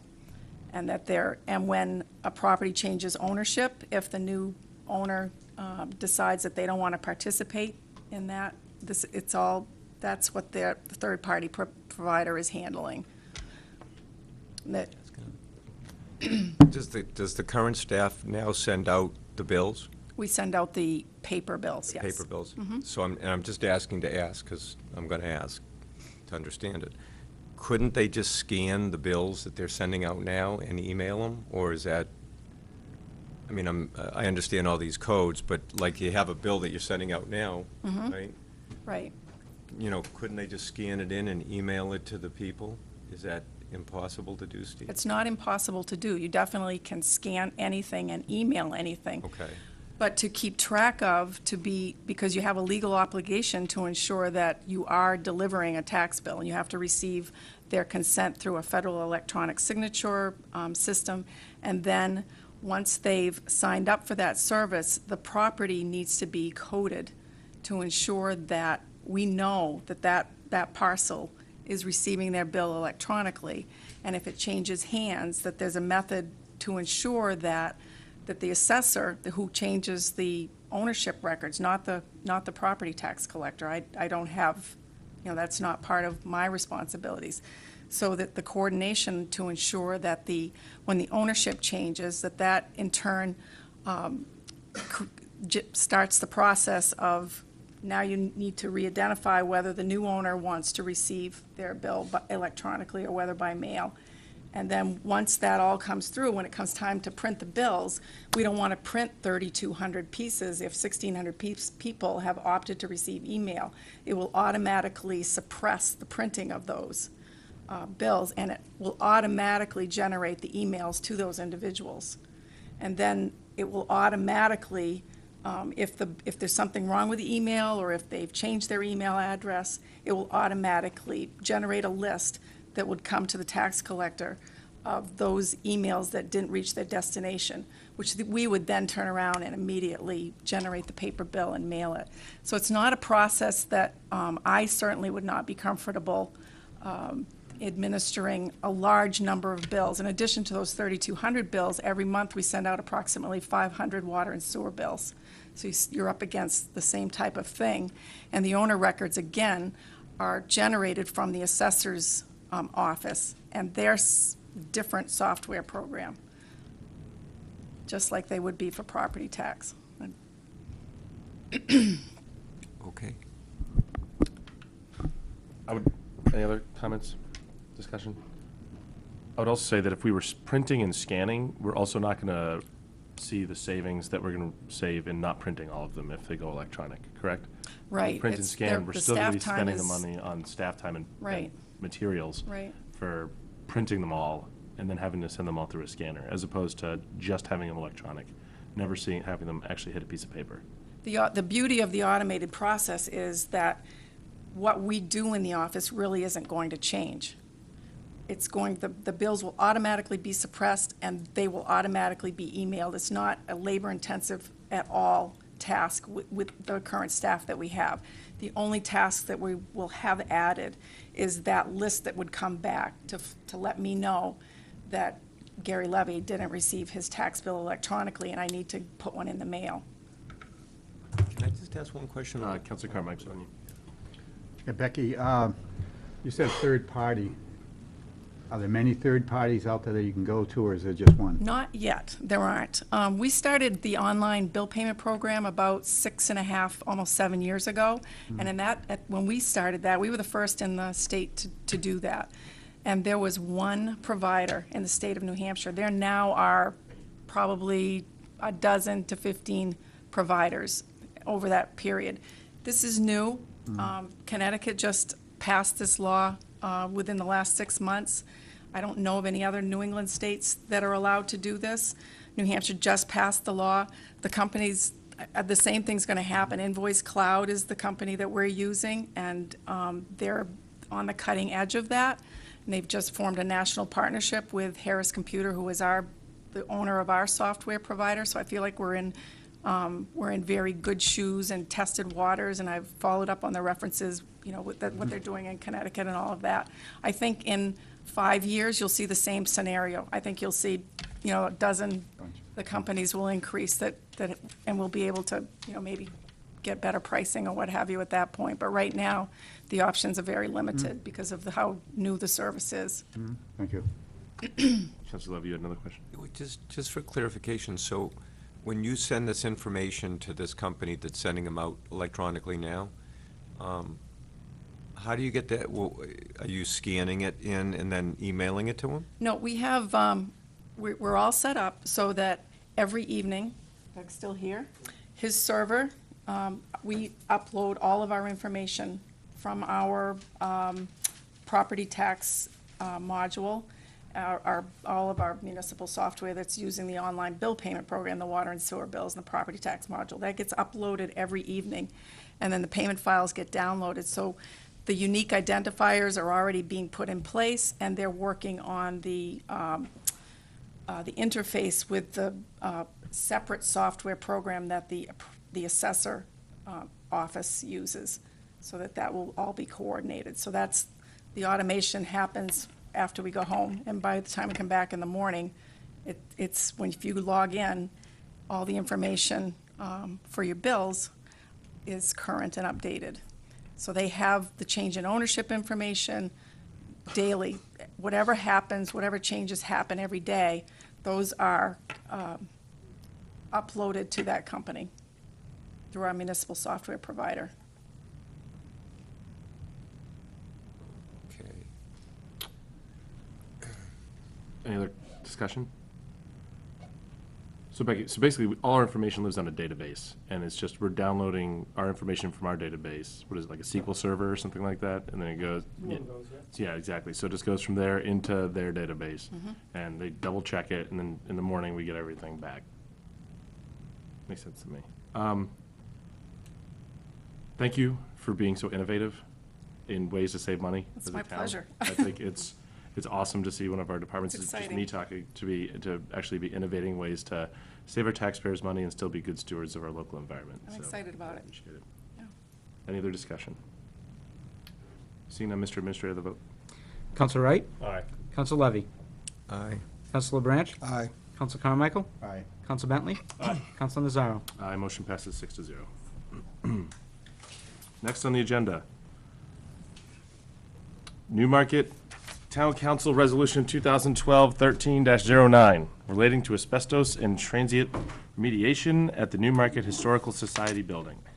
Whereas the town of Newmarket owns the land and building on Granite Street that is occupied by the Newmarket Historical Society, and whereas the building has an asbestos and transient threat in its basement, and whereas on August 17th, 2012, the town of Newmarket closed the building for health safety issues until the asbestos and transient remediation has been performed, and whereas the town of Newmarket requested bids for asbestos removal, and the low cost of and recommended bidder is Green Environmental for a cost not to exceed $7,750. And whereas the town meeting created the Town Building Improvements Fund on May 14th, 1996 for the purpose of improving town buildings. And whereas the Town Building Improvements Fund has a balance of $343,723 as of September 20th, 2012. Now therefore be it resolved that the Newmarket Town Council does hereby approve a transfer from the Town Building Improvements Fund not to exceed $7,750 for the purpose of asbestos and transient remediation at the Newmarket Historical Society building on Granite Street, accept a low cost and recommended bid from Green Environmental, and to authorize the town administrator to execute any associated agreements given at the Town Council chambers this third day of October in the year of our Lord, 2012. I'll accept a motion. It says third, not third, if you look at it. Thanks. Let me look this up. Vice Chair Bentley. Make a motion to accept Resolution 2012-13-09, relating to asbestos and transit remediation at the Newmarket Historical Society building. Is there a second? I will second it. Can I second it? Yeah. I'll second it. Discussion. Councilor Branch. Mr. Chairman, in the interest of full disclosure, I'm going to recuse myself on the vote for this because my son is one of the bidding companies. Thank you. Discussion. Councilor Wright. Yeah, I have a question on EnviroVantage. It says it was rejected. The bid rejected, or? Yes, we had a bid spec. It was very clear that it was a sealed bid, and they emailed it electronically to me. All right, so I guess a follow-up is this, do we normally require 3 bids or something like this, of this nature? Mr. Administrator. If it's not, you require, no. You ask for 3. If 3. you don't get 3, you usually go for the bids that number of bids you have. If Okay. it's a specialty item, you may not even get more than 1 bid, but you try to get as many as possible. Yeah. I can add to that, too. Yeah. 6 firms requested the bid package. Yeah. Only 3 came to the mandatory site walk, Okay. and those 3 did submit, but like I said, this one Yeah. did not follow the rules. Yeah. So- Quick, now how does this work? I mean, do you put it on like how do you get the bids? How do you ask for the bids? Is it- We that's- put it on construction survey, Put gets out construction- electronic, okay, all yeah. those things, yeah. Okay, yeah, Is that it? that's it, yeah. Thank you. Councilor Levy. So the bid is $77.50, not to exceed, that's the gross, is that correct? That's correct. So there wouldn't be the potential for any change orders or increases, that is a locked-in price, correct? They all did the site walk, and that's the price. Okay, There's no surprises. just asking. Any other discussion?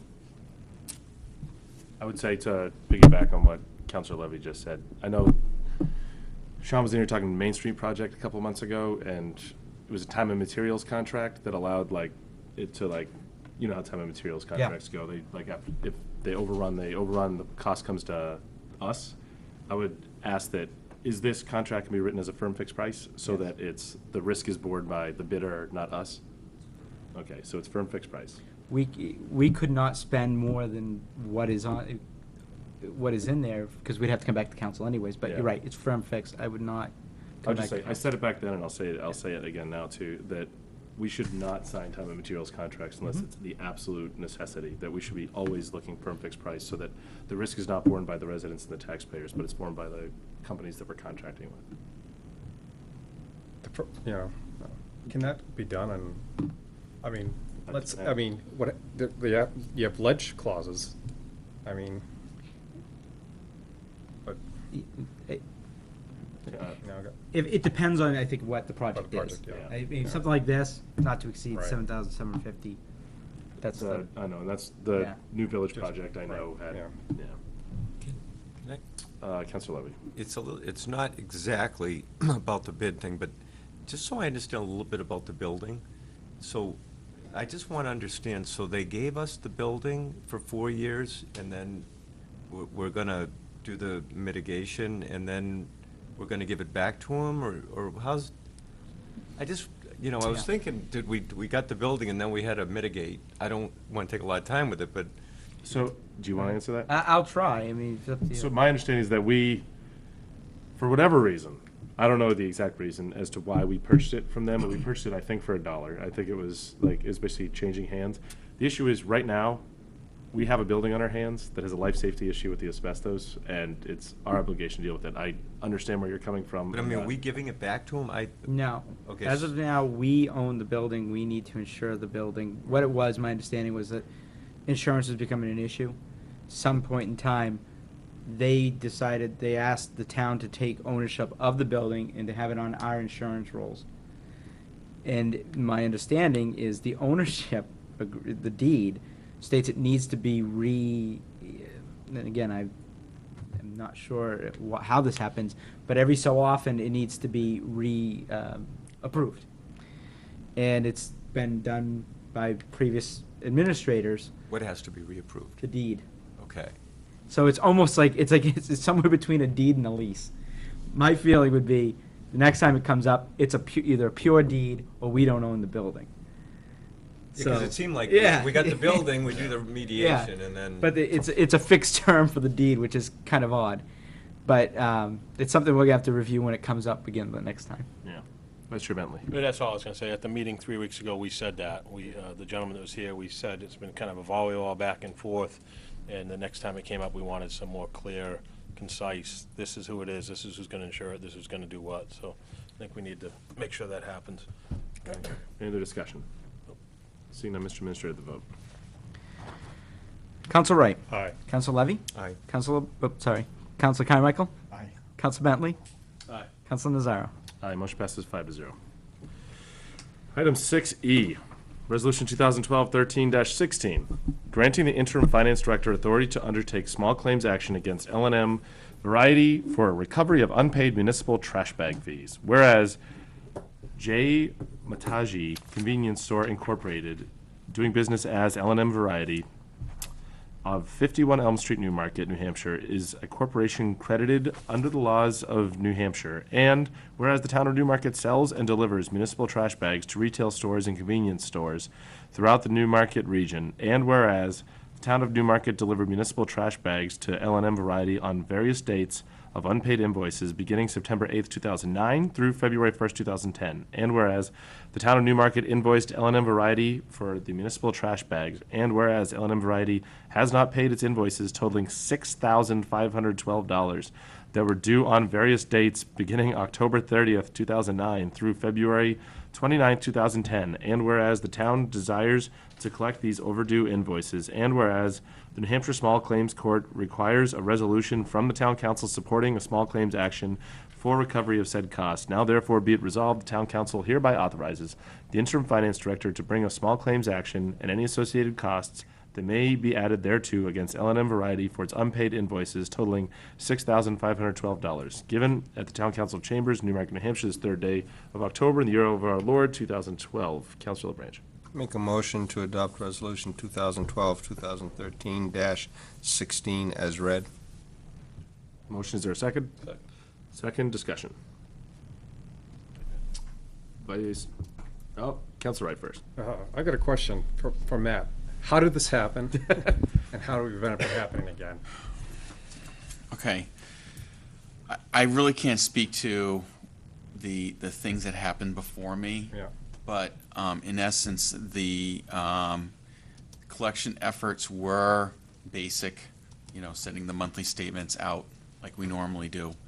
I have, since we did this one for another telecommunication company this past summer, I've been implementing a rule where I write 3 letters.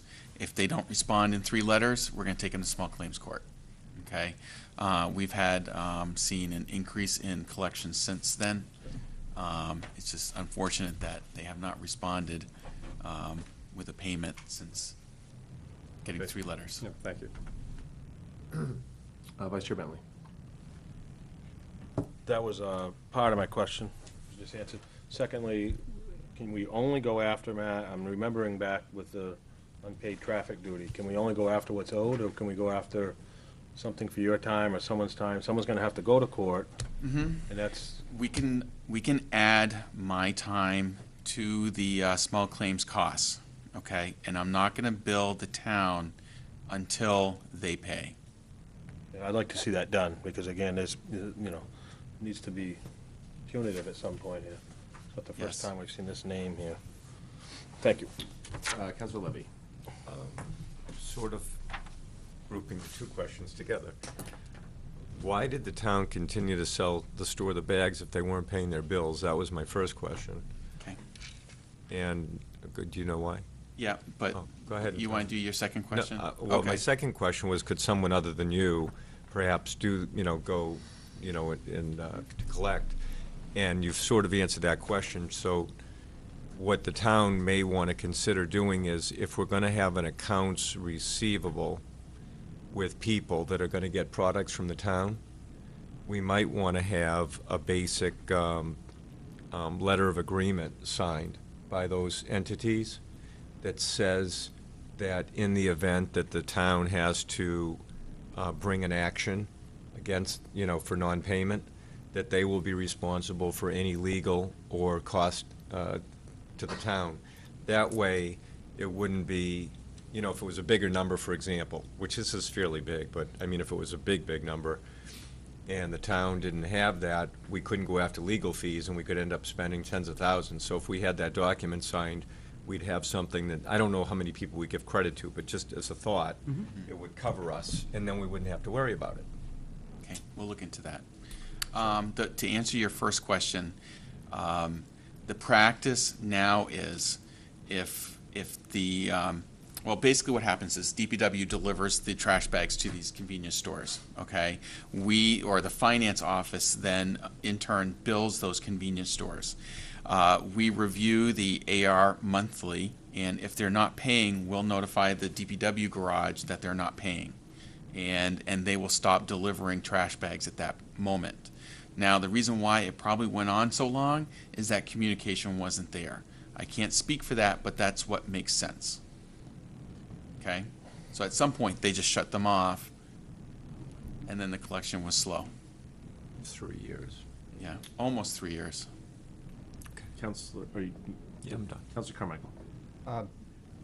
So you asked them to reply by October 1st, your third and final notice. Any reply at all? I had someone in my office today. The response was, I need cash in hand. So I can't stop the collection activity I got until you. they pay. Okay, thank you. I'll be 1 second, Counselor Bentley. So we have dates between October 2009 and February 2010. I'm sorry, September 2009 and February 2010. Have they been paying since then? Or No. is that just like the No. limit of how far back we can go to Yeah. take them to small claims court? Mhm. So, have they paid it all since then? No, Why are we still selling the bags? we have not been selling the Okay, bags since yeah. that last date. That was my question. That's what I was trying to They make sure we have knew been that. shut off. Yeah, okay. At this point, I probably would only consider having them pay cash upon receipt, so. Vice Chair Bentley. Even to go a step beyond what Council Levy said, I mean, a couple questions, and I don't, just throw it out there. Can a store, L&M, buy them cheaper than if a resident walked right in the door here? Can residents walk in the door and get them? They can, from what I understand, they can walk in the door to the tax collector's office and purchase them. I actually observed it tonight. For the same price as L&M? I don't know. Do you know, Rick, I'd have if to there's a markup? We have a suggested retail, but we can't control, I believe everybody sells them for the $2.25 for the large, but I have had someone make a comment once about a store selling for more, and it's like going and buying a bottle of soda over there for 99 cents and it's $1.10 at Irvin. Yeah, I was gonna say, I would encourage residents to come here if they can get them cheaper. No, I stop the labor of Rick and his people doing it, number one. Number two, maybe we wanna look at, just like your toll, your easy pass of the toll, you have to have money in account to get them. And maybe in the future that, might be, Morelli's, everyone has an account, and you want your bags, you order them, oh, they got $50 in the account, we're gonna bring them four boxes of bags, because we might settle this one, but it could happen again down the road, so. I have to idea. say that this AR is unusual in the pool of AR that we have. Okay, so for the trash bags, this is unique. Yeah, let's not throw every business under the bus that's selling trash bags for us. Most of them are doing it and doing it well. Exactly. No, but I'm saying if a resident could get it even cheaper, it would stop Public Works time delivering them. And add time into this office and turn it into a convenience store selling bags. To be honest with you, I was just gonna, the bulk of our sales are the supermarkets, Shaw's and Market Basket. People pick them up, Lee, Epping, Stratham, those are the big sales. And they get a big ship, they usually order, the local stores will buy one box, one case at a time, but the big supermarkets will get 5, 10, big orders that last longer. But most people buy them when they go grocery shopping at Stratham, Lee, or Epping. Councilor Carmichael. Is there a list that we can get out? Because I know I've gone to different stores and said, do you carry Newmarket bags? Is there a list where we can let the residents know on a website or something? I'm going to look out and say, I'm assuming it's on the town website minimally, and I'm assuming that it probably is in the town report annually. I believe it was on the website, Every store that carries them? the stores that we provide Okay. bags to. Okay, thank you. Councilor Levy. Last year, we had an issue with some unpaid bills from some recreation for campers, et cetera. I think if we, you're talking about doing the little things right, because this is actually kind of a bigger thing. I don't know all the accounts receivable the town has, but, if we're gonna be sort of giving credit and whatnot to people, I think we should at least try to cover ourselves for, having to chase people and whatnot, so. Absolutely. I don't think that's a bad thing to do across the board. I agree. Town, we have, we're business in the situation, but we shouldn't be owed money, and we shouldn't be providing a service if people aren't paying their money. And that goes from anything from their water to being part of recreation programs. I understand that those kind of situations may be difficult, but you don't pay, you don't get to partake. Any other discussion? Seeing none, Mr. Minister, the vote. That's your chart. Council Wright? Aye. Council Levy? Aye. Council Branch? Aye. Council Carmichael? Aye. Council Bentley? Aye. Council Nazaro? Aye. Motion passes 6-0. Next item on the agenda is amendment to establishment of rules of council proceedings. And before I read this, my question was, the reason I was asking for this, is, are these rules inside of our charter? No, these are rules that should Okay, be good. adopted annually by the town council. My At understanding. our organization. At your organizational meeting, so you can amend these at any time. Okay. Town of Newmarket, New Hampshire, Newmarket Town Council Resolution 2012-13-17, relating to the establishment of rules for council proceedings. Whereas the Newmarket, New Hampshire Town Council is required by Section 3.7 of the Town Charter to establish rules and procedures for council proceedings, and whereas the Newmarket, New Hampshire Town Council is adopting a comprehensive resolution to address matters of protocol for town council business meetings and workshops. Now therefore be it resolved that the Newmarket, New Hampshire Town Council is amending Resolution 2012-13-07, and be it further resolved by the Newmarket, New Hampshire Town Council to adopt the following rules of procedure as presented. How am I going to read this? Mr. Chair, Yeah. I would recommend that a council member make a motion to have the resolution read by title only, and then when I explain it, that way you get the background instead of it reading the whole set of rules, because it's a lengthy document. Yeah. Councilor Branch. I will make that motion. Second. Motion and second. Any discussion? Can we vote on that motion? Sure. Council Wright? Aye. Council Levy? Aye.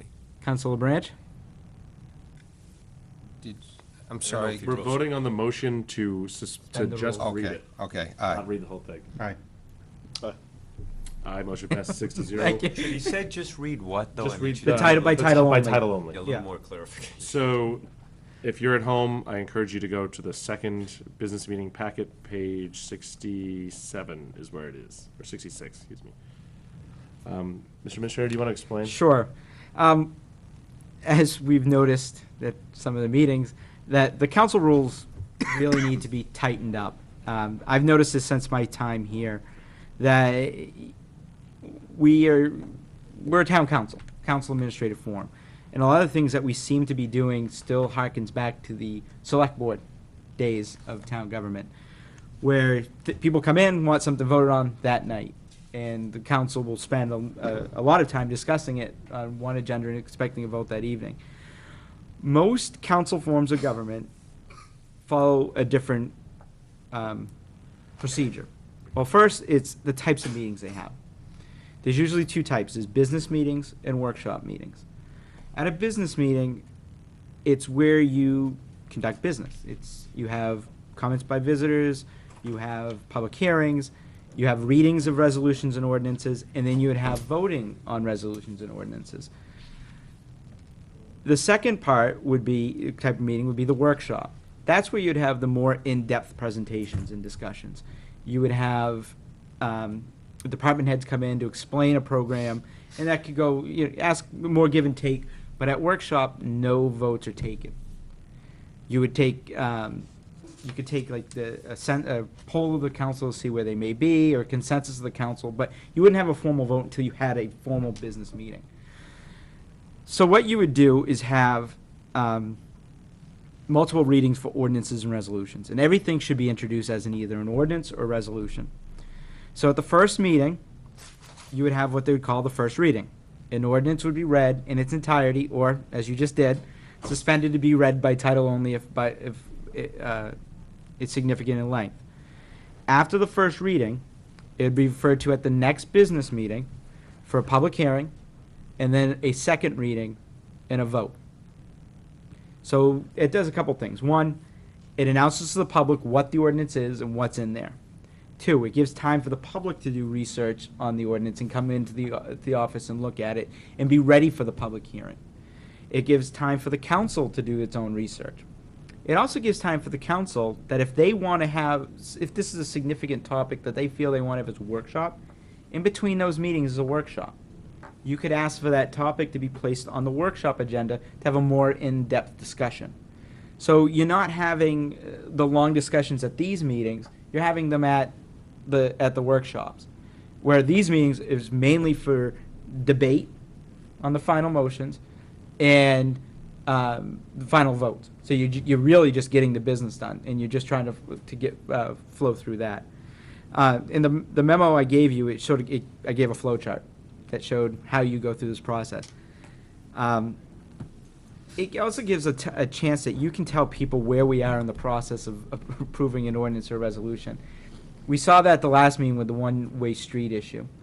We didn't know exactly where we were, and it's partially because we're not sure if there are resolutions that go forward, do you need public hearings, and when the public hearings are. An ordinance is the same thing. This outlines it specifically. You have a first reading. It automatically triggers that it either goes to workshop or it's not acted on that night. It goes to the next business meeting for a public hearing and then voted on at that meeting. If you don't want to vote on it, you can actually go to something called the third reading. say something, the council starts amending it a lot, and say, you know what, this is amended so much that we think we need a little more time to digest it, we're gonna have it go to a third meeting. Is it more formal? Yes. Is it take more time? Yes. But it's gonna have it more, it's gonna be more professional in a way councils normally operate. I know it's gonna be, and I can tell you, it's gonna be, the group that's, I'm warning the most right now, and frustrating, department heads. I'm getting them ready that they can't come in and expect something to be voted on and approved. They need to be almost 2 months in advance ready for that project. So they need to come in well in advance before a project's gonna be done, before the council is gonna be voted on it. They have to know, it's not gonna happen next week.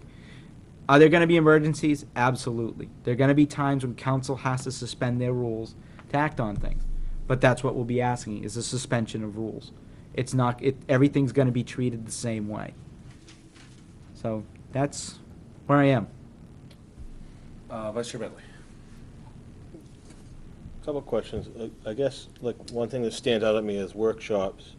We will not vote on, make appointments or nominations, and we've seen sometimes before where, a board has an immediate need, so if that person came, they could be waiting a month before they get put onto a board, and it could be a pretty crucial position.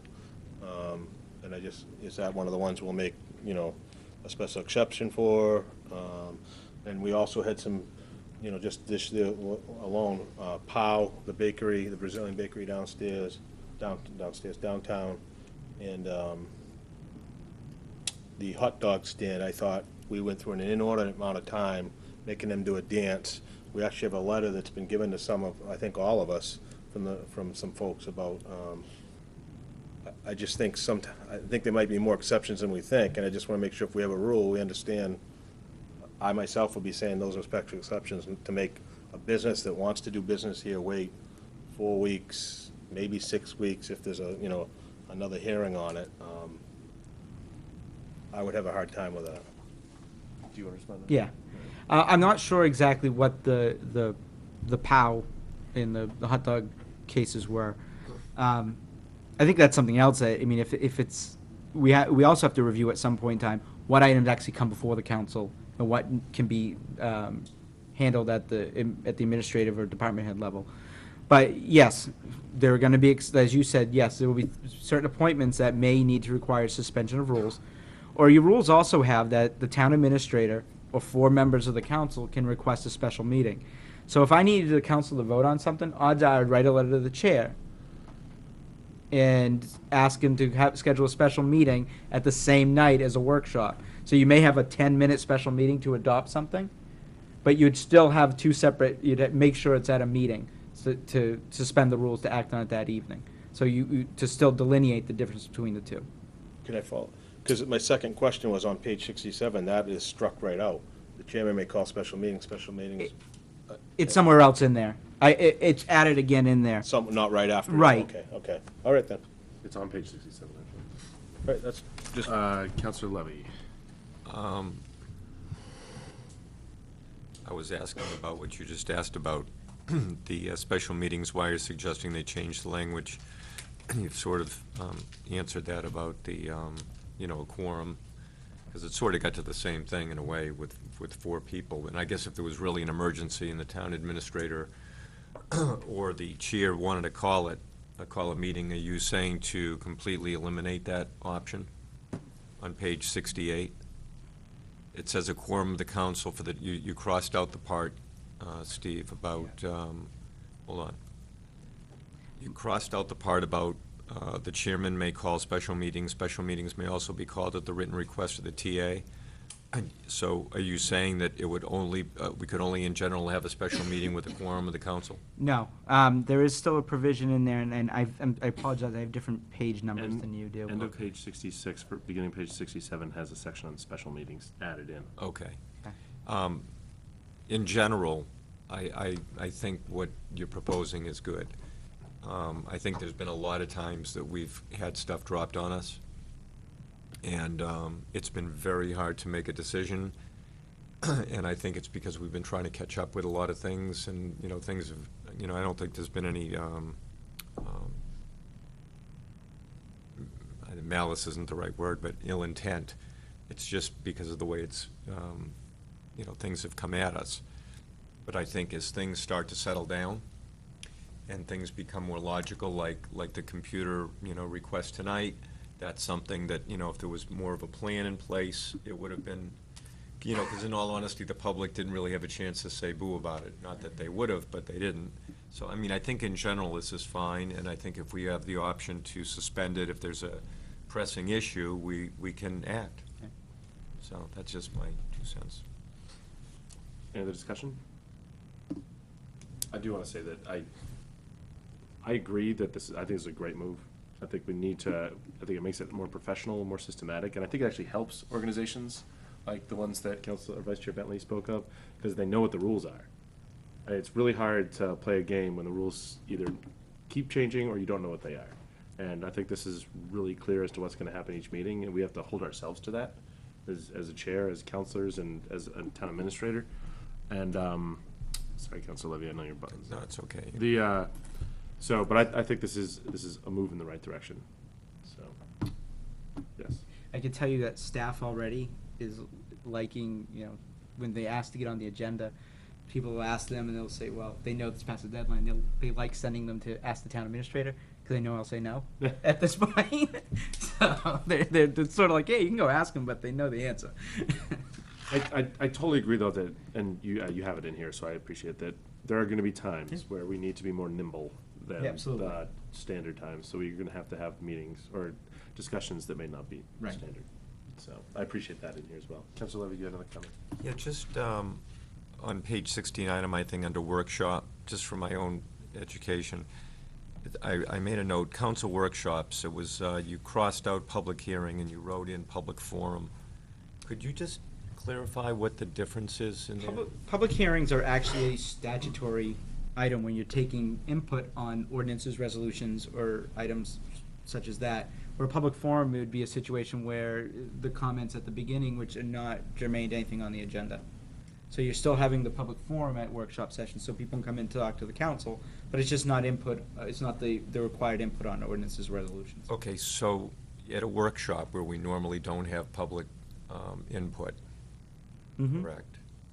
Right? You not, okay. that would No, be- no. We usually and- only have public forums on non-agenda items at business. Right, that would be the same thing. Okay, so on the workshops, are we now going to hear from the public? On In items this- that are not on the agenda, or not up for topic. Okay. Yeah. So, because I think in general that's good, so someone could come to the second meeting in the month where now they can't really say anything. Right. Okay, so that's a change, just so everybody Yep. knows, because, okay, for clarity. And then number 6, where you had ordinances and resolutions, and there's a lot of language in there. Mm-hmm. I didn't know, if you wanted to, there's a lot of language in there. Sure. And like I just made a couple of quick notes, meeting protocol, I would say with respect to, I'm looking at page 70. It said if a proposed resolution required a public hearing is extensively amended following public hearing and the council wishes to further review, et cetera, I guess what I was wondering is, are you going to go through all of the language here at some point and explain where it all came from and the changes that were made, or Where it came from is I looked you at. pull it out of the state? I actually looked at other council form of governments in the area to see how their rules were handled. And this is really, it's a mix of those. And yes, it sounds very formal because I think their rules are probably 50 to 100 years old because they've been doing it much longer. But it gives the best description of how to do it. Okay, that's what I was getting at. I didn't know if you spent all night coming up with this language. I did a lot of time reading others, so. Thank you. Any other discussion? We have not had a motion on this yet. I'll entertain a motion.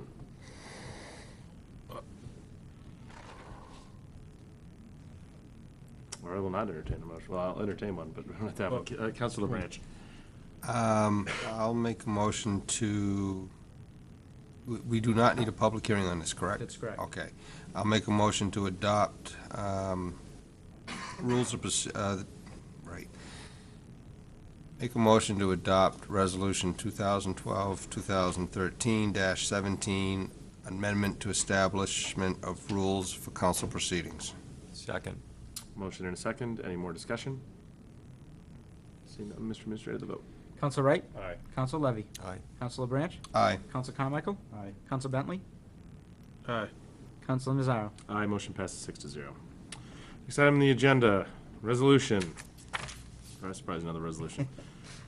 Tag out if you want.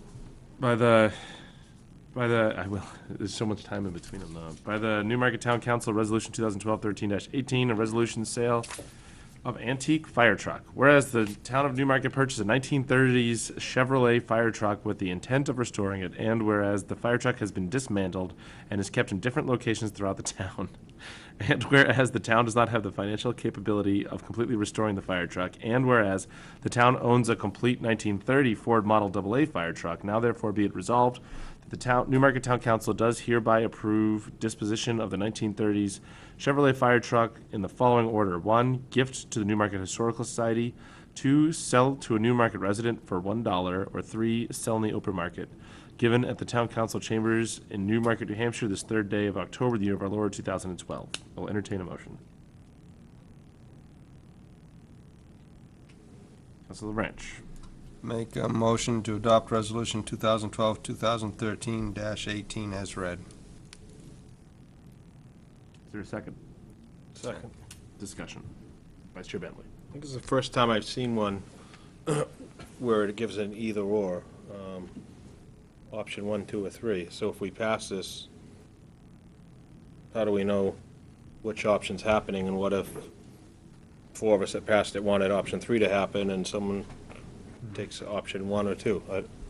As of right now, it's in a level of priority. If the Historical Society wants it, they would get it first. If a Newmarket resident, then second would be a Newmarket resident. If they want to try to rebuild it, we would sell it to them for the $1. Or if they want to do a bid, and if 2 of them come in for $1, we'd ask for the next highest bid. And third would be if neither of those want it, we'll sell it on the open market, sell it on eBay or Craigslist or some other type of advertising to get on the open market. So if a resident bought it for $1 and they fixed it up, and they do what with it? It's theirs, they can do Theirs, with we it. don't have anything. I guess I'm just wondering why we would do that if we had a chance to sell it for $5,000. But it's ours, we have a Have you chance to. seen the bids? The concern I had is we're selling off a piece of history, okay? I know that I've heard from some residents that they don't want to sell the old fire truck, and that's why I brought out the second fire truck tonight, so you guys could see it, okay? I just wanted to make sure that the residents of Newmarket felt like they were comfortable with parting with this fire truck. Have people seen the pictures of what the fire truck we're talking about here look like? If they see it on the council package, yes. You know, we could probably ask Chris to include it in the video.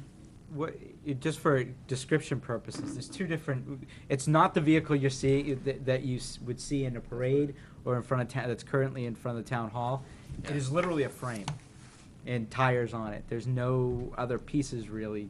Well, They're scared about the town. Like They're a scared about the treasure hunt. town. there's a rolling chassis out in the forest over here, okay? There's some body parts in a barn at the other end of town over here, Truck parts. truck parts. Not body There's parts. There's an engine and a transmission over the DPW garage, and the back end of the fire truck is in another garage at this end of town over here, okay? So it's just, it's in pieces. It would cost a lot of money to put this thing together, and why does the town need 2? Councilor Levy. Personally, I would sell it and see if there was, there's a lot of entities, I shouldn't say a lot, but there are entities out there that collect these things. I mean, if we sell it for $1, I don't think there's going to be a whole lot of oversight to see who's putting it together or not. And there's really not going to be any way to force that entity to do that. And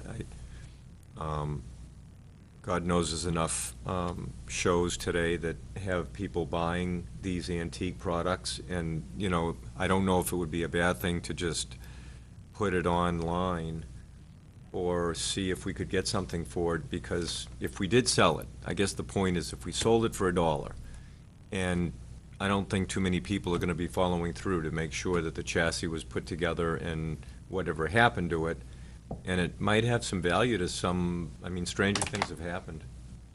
So that's my take. The council is open to change this resolution to however they feel. I am, before I let Vice Chair Bentley go again.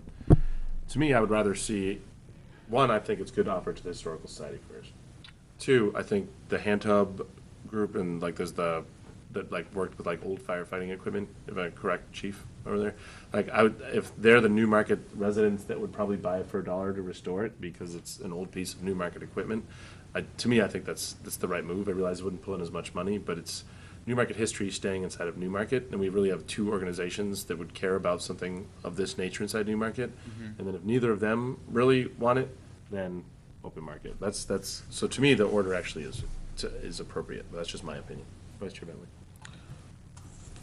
I agree with Council Levy, but, no, I certainly understand this side, but there's really no historical significance, because it says right in here that we bought it to restore it. Actually- It wasn't one we used in 1930, and It my is. great-grandfather drove it, right? It is. It never was a Newmarket No, fire it was a truck. Newmarket fire truck. So the sentiment, to me, is. You said it was. No, he's It saying was. it was. I actually, I'm sorry. When I wrote that, I didn't know the answer. I went on the Historical Society's website.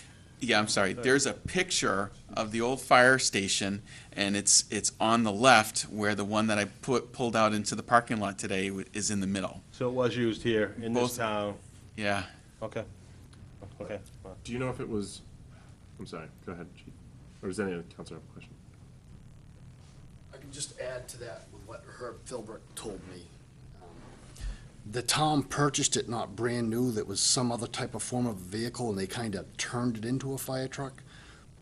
He was actually a little upset way back when we were gonna try to restore it, because it really wasn't the town's first fire truck or anything like that. It was just this used truck, and they made it into a fire truck. And, Never been used. and I got that from Herb Estimates for it. Philbrook, and that's, I mean, Herb's not with us anymore, but. Why don't we sell it and see if we can get the asbestos covered with it? Any other comments? I do think it's a piece of town history, even if it was the one that because the mill had their own fire department or fire truck, and then we had ours way back in the day, right? So even if it was the mills, I think it's a piece of history. Councilor Branch. Well, you're asking for other comments, and I like the idea that you had where Historical Society or Hand Tub Association, or then it goes on to the open market. If that's the case, then I believe we would have to table this and bring it back in a Yes. rewritten Sure. form. Yep. So, Do we table it or amend it? You could amend it tonight, and then you could vote on it. okay, I mean, That. you know, I support amending it, unless someone else has a better idea. I just have one question about that. Amending it. Can we follow? Let's let him have well, we're having discussion about the motion, so if you want to discuss the amendment, we have to, I think, amend it, have the conversation about the amendment. There's a resolution, there's a open motion on the floor, we'd have to table that, or pull the motion off the floor, whoever made the motion, correct? Then to go in the conversation about, No. Okay. An amendment is, you've made a motion in a second. The council would then make a motion to amend. so he has to make the motion to amend. So actually, I made the motion, so I'm making the motion to amend it. Does that work? amend- Yeah, you're fine. As long as somebody makes a motion to amend, And then somebody needs to second, then you correct? discuss the amendment. So the amendment is now for the resolution to state that it goes from Historical Society to the Hand Tub Association, then to the open market. Correct. So as opposed to just saying any general Newmarket resident, it is the two historical organizations around it. Is there a second to that amendment? Second. Second amendment. Councilor Levy, discussion. Do we know that they're interested in this? Okay, so in the event that they're not, can we at least have like a timeline to get an answer from them within this? And then if they're not interested, because it's gonna cost a fair amount of money, I'm assuming, to put this back together, and then, you know, make it presentable, then we can make, you know, then it doesn't have to just sit. Because I can see this going on for a year. That was our goal. We didn't want to have it sitting there, we didn't want to say, well, we're not sure, we need a fundraise for it. We No. just don't want it on our property anymore. Yeah. As soon as if they want to do it and they want to fundraise for it, fine, but it's yours right then. Yeah. Yeah. So why don't we see if they want it? If they don't, Yeah, then we'll put it on the market. I mean, do we need a motion for all that, or could you just ask them? Well, that's actually, Well, I we take have a that's what motion. Councilor Branch just That's the said. motion I basically made. Yeah. Okay. 2 entities and then open market. market. Yeah, let's go with it. Vice Chair Bentley? You're good? Any other discussion? See no discussion, Mr. Oh, Just for clarification, you're voting right now on the amendment, and then you'd be voting on the resolution. okay. So you're now voting to amend this to say, as opposed to number 2, sell to a Newmarket resident for $1, it would say to the Hand Tub Association for $1. Mr. Administrator, the vote. Council Wright? Aye. Council Levy? Aye. Council Branch? Aye. Council Carmichael? Aye. Council Bentley? Aye. Council Nazaro? Aye, motion passes 6-0. We are now back with the original motion, which is the motion on the entire resolution as amended. Any more discussion on the resolution? Seeing none, Mr. Administrator, the vote. Council Wright? Aye. Council Levy? Aye. Council Branch? Aye. Council Carmichael? Aye. Council Bentley? Aye. Council Nazaro? Aye, motion passes 6-0. Resolution, next item on the agenda is resolution relating to the final closure of the Wadley Falls Sewers Pump Station Project. Resolution 2012-13-19. Whereas the town of Newmarket obtained a state aid grant to fund a sewer and pump station project for the Wadley Falls Road area. And whereas the town accounted for the project in Fund 49, which carries a fund balance deficit of $37,934.53 as of August 31st, 2012. And whereas a review of Fund 49 expenditures revealed identified invoices only for the Wadley Falls pump structure and sewer improvements. And whereas town meeting created the Sewer Capital Reserve Fund for improvements and to the town's wastewater infrastructure. And whereas the Sewer Capital Reserve Fund has a balance of $673,875 as of September 20th, 2012. Now therefore be it resolved that the Newmarket Town Council does hereby approve the transfer from the Sewer Capital Reserve Fund not to exceed $37,934.53 for the purpose of funding the final portion of the Wadley Falls Sewer and Pump Station Project. This again is written in a way where it requires a public hearing. Does this or does this not? It does not if you're withdrawing from a capital reserve fund. No, we did. Well, at the next meeting, you'll need to have it, but at this one, no, because you just adopted a rule that requires a public hearing. So we just adopted a rule that requires a public hearing. So this is actually just the first reading of this.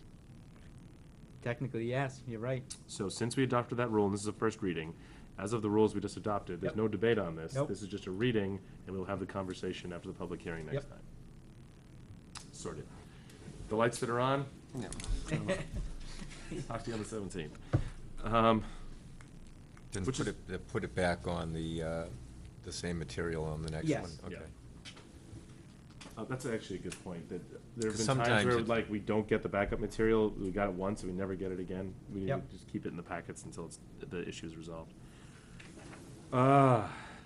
Resolution, item number 6I. Resolution 2012-13-20, appropriation of funds from the Dam Capital, this is also just a first reading, from the Dam Capital Reserve Fund to Wright Pierce for engineering services associated with the McAllen Dam. Whereas on September 17th, 2008, the Newmarket Town Council voted 6-0 with one absent to enter into an agreement with Wright Pierce for the McAllen Dam inspection and engineering services using the dam CIP as a funding source. And whereas the services to be provided by Wright Pierce is to perform a dam breach analysis and inundation mapping, structural investigation, and conceptual design recommendation. And whereas the Dam Capital Reserve Fund currently has a balance of $50,785, and whereas the town has incurred an obligation to pay Wright Pierce $3,433.78, now therefore be it resolved that the Newmarket Town Council does hereby approve an appropriation not to exceed $3,433.78 from the Dam Capital Reserve Fund for services provided by Wright Pierce from the McAllen Dam Inspection and Engineering Services. Mr. Administrator, you have a comment. Mr. Chair, I'd ask the council to suspend the rules to act on this evening. Because, We own the money. We owe money and we don't want to pay the late fees. okay.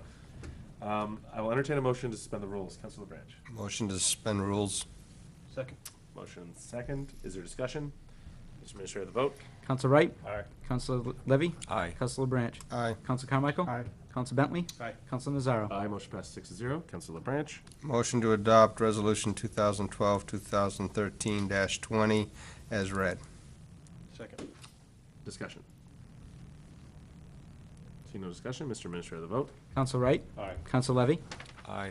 Counsel LeBranch? Aye. Counsel Carmichael? Aye. Counsel Bentley? Aye. Counsel Nazaro? Aye, motion passes 6-0. 6J. Mr. Administrator, we are tabling 6J. No, you're tabling 6K. 6K? 6J is the You're right, this is policy. the policy, okay. 6J. Where's the resolution in here? That's the fund balance, correct? 107. That's to amend the fund balance Okay. policy. Yep. Newmarket Town Council Resolution 2012-13-23, all of which we've basically done tonight. Amending the Town of Newmarket Fund Balance Policy. Whereas the Newmarket Town Council has previously established a policy whereby the available fund balance is responsibly utilized, and whereas the guidelines as established by the New Hampshire Department of Revenue Administration and the National Government Finance Officer Association are common practice for municipalities across the state, and whereas the goal of the management of the fund balance should be to have between 5% and 10% of total annual appropriations for the town, school, and county in the unassigned fund balance of the town. Now therefore, let it be resolved that the Newmarket Town Council hereby amends its previously adopted fund balance policy as follows. I will entertain a motion to read this by title only. Councilor Branch. So moved. Second. Motion and a second, just to read this by title only. Any discussion? Mr. Administrator, the vote. Counsel Wright? Aye. Counsel Levy? Aye. Counsel LeBranch? Aye. Counsel Carmichael? Aye. Counsel Bentley? Aye. Counsel Nazaro? Aye, motion passes 6-0. Mr. Administrator, can you give us a brief on this? Sure. As you know, when I first got here, when we were discussing fund balance policies, the town previously had a fund balance policy of keeping 16% of 3 months operations in the undesignated fund balance. That is not common for municipalities in New Hampshire. The common formula that they use is between 5 and 10% of the DRA recommended amount, or which is the DRA recommended amount, or 8 to 17%, which is the Government Finance Office Association recommended amount of the combined town, school, and county appropriation. And when I say town, you back out the enterprise funds because they have their own source of revenues. So doing so would it keeps us at a flat rate throughout the year. You know what it's going to be, and it brings us into line with other communities across the state. When I talked to DRA and to the auditors, they actually said most communities don't adopt a formal policy. They just go with the DRA recommendation. And DRA actually said, well, most of them just do 5% of their own operating budget, as I said, which would be way too irresponsible for the community. So that's why I would recommend using these figures, and also update some of the terms, because undesignated fund balance, what we commonly use, that's not the term used any longer. It's unreserved fund balance, unreserved undesignated fund balance, because there is such a thing as reserved undesignated fund balance. So it's just to update the policy to comply. Just for the record, also, we would be about 6.7% with the current amount in our fund balance. So we would be over the 5% minimum. For the people watching at home, the minimum written here is 5% with a target of 8% as Correct. opposed to 16. Councilor Levy. So you said most communities, Steve, would do 5 of the operating, or I think. Yeah. So what do they do? Go into the line of credit if they run out of money? Actually, In other words, if it's yeah. not covering their, one of the questions I was gonna ask Matt and you frankly is this gonna be enough to cover our cash flow, which I'm assuming you've thought about that. Well, So what other communities do? It is. It's not, well, and one thing that people need to realize, that undesignated fund balance is not cash on hand. It's an accounting procedure of saying that that's the amount of surplus that you have budgeted. Cash on hand is different. That's when we would come in and say, we may not have enough money to continue payroll because the revenues aren't coming in. This is more of an accounting figure. It sort of also allows DRA to say, you're allowed to borrow, not borrow, but withdraw from this to do other projects because you have that money already raised at a past time. That's another thing that we'll discuss at some point in time, that instead of using this to offset the tax rate all the time, my recommendation in the future would be to use this to do one-time capital projects, because you don't get the spiking of using up fund balance and then the next year not having that, so the tax rate goes back up. If you do capital projects, you can try to keep the tax rate flat.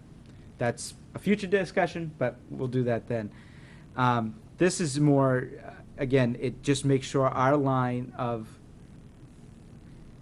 like, it's not, again, it's not cash on hand, but our undesignated fund balance, the difference between our actual expenses and what our budget is at a acceptable level. And I looked at the finance director if I missed anything or. It's very good. Okay. Any other discussion? Councilor Branch. I just want to say that, you know, the past councils adopted the 16% because in reality, that's what Frank Byron had suggested to us during one of his presentations. 16% being roughly 2 months' worth of operating capital for a catastrophic event or whatever would happen. So that's where the 16% came from. And, you know, obviously I'll fully support this, but, you know, I just don't want everybody to think that we just pulled a number out of the air and said that's what we were going to do, because that 16% is not that old a number. I'm thinking that's maybe 1 or 2 budget cycles, if I'm not mistaken, that we tried to achieve that goal. So, 2008 maybe? So, Was it 2008? I don't think it was that long ago. Since I've been on. Wasn't that long ago. The last 3 years I was. So it has been in the last 2 or 3 years, right? Yeah, okay, so that's how we got to that number. Vice Chair Bentley. Yeah, well, one thing I was going to say that Councilor Brent said, I was here when it happened. This is my 3rd year, so it happened in the last 3 years. Secondly, what's the difference between, the difference is, that was 16% of just the town, correct, Councilor Branch? That was 16% counting the school and everything, The full budget. the full budget. The And this full is. town operating The budget. full, The full, Yeah. okay. All right, but I agree, that was within the last 3 years that the 16 came, so it was a number we were told at the time. Mr. Administrator. just for the record too, this is not the policy for the enterprise funds yet. We're still reviewing those. We will have a fund balance policy for those as well, because we want to make sure the enterprise funds do not build up too high. So you know, if you get over a certain number there, we can swipe the money into the capital reserve funds to put towards projects in the future, or offset rates. Before I go back to Councilor Levy, quick question, dovetailing off what Councilor Branch said. Have we asked, I mean, again, I think this is a good idea. It seems to be in alignment with other municipalities and recommendations from associations of municipal associations. So my question is, have we run it past the auditors? I did today, and they were fine. They said, no, that's the common practice today. Excellent. Thank you. Councilor Levy. so if in the past, we were worried about having a 90-day, cash flow,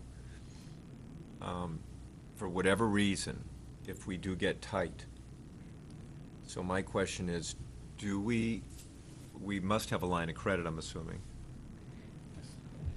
This is nothing to do with that, right? The town does not have a line of credit, an open line of credit like what you would expect. Okay. Okay, what we would do is we'd actually go and call up our bank, and they would open up a line of credit at that time. Okay. Okay? But we are trying to operate this without getting a line of credit, okay? If we are going to run into a cash flow problem, we're first going to look at what our bills are and try to align them. If you look at how municipalities normally pay their bills, we pay them usually within 30 days, okay? Or even sooner. We can push some of that stuff out. We can talk to the school about delaying a payment, and help mitigate, our cash needs. So we want to first look at managing our outlays before we go out and borrowing. And I'm all for that. Okay. The reason I'm asking is, even though it doesn't tie into, it could relate to cash flow. And I'm not what I'm really getting at is, since it's uncharted territory, and I'm all for, taking, getting better terms. I'm pretty good at, trying to delay payment. I've never been known, we pay our bills very on time, but I like to get as much dating as possible.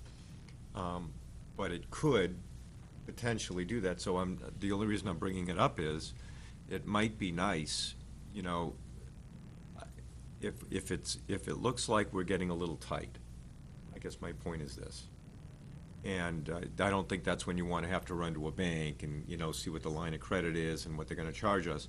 Maybe while we're changing this policy, excuse me, we should just contact the bank and ask them, you know, if we wanted to have a line of credit, what, you know, normally they'll do LIBOR plus 1% or 50 basis points or whatever it is, but just to maybe have this in place, because we are changing, and I'm for it, I'm totally for it, but we're changing it from roughly 16% or give or take, down to 5.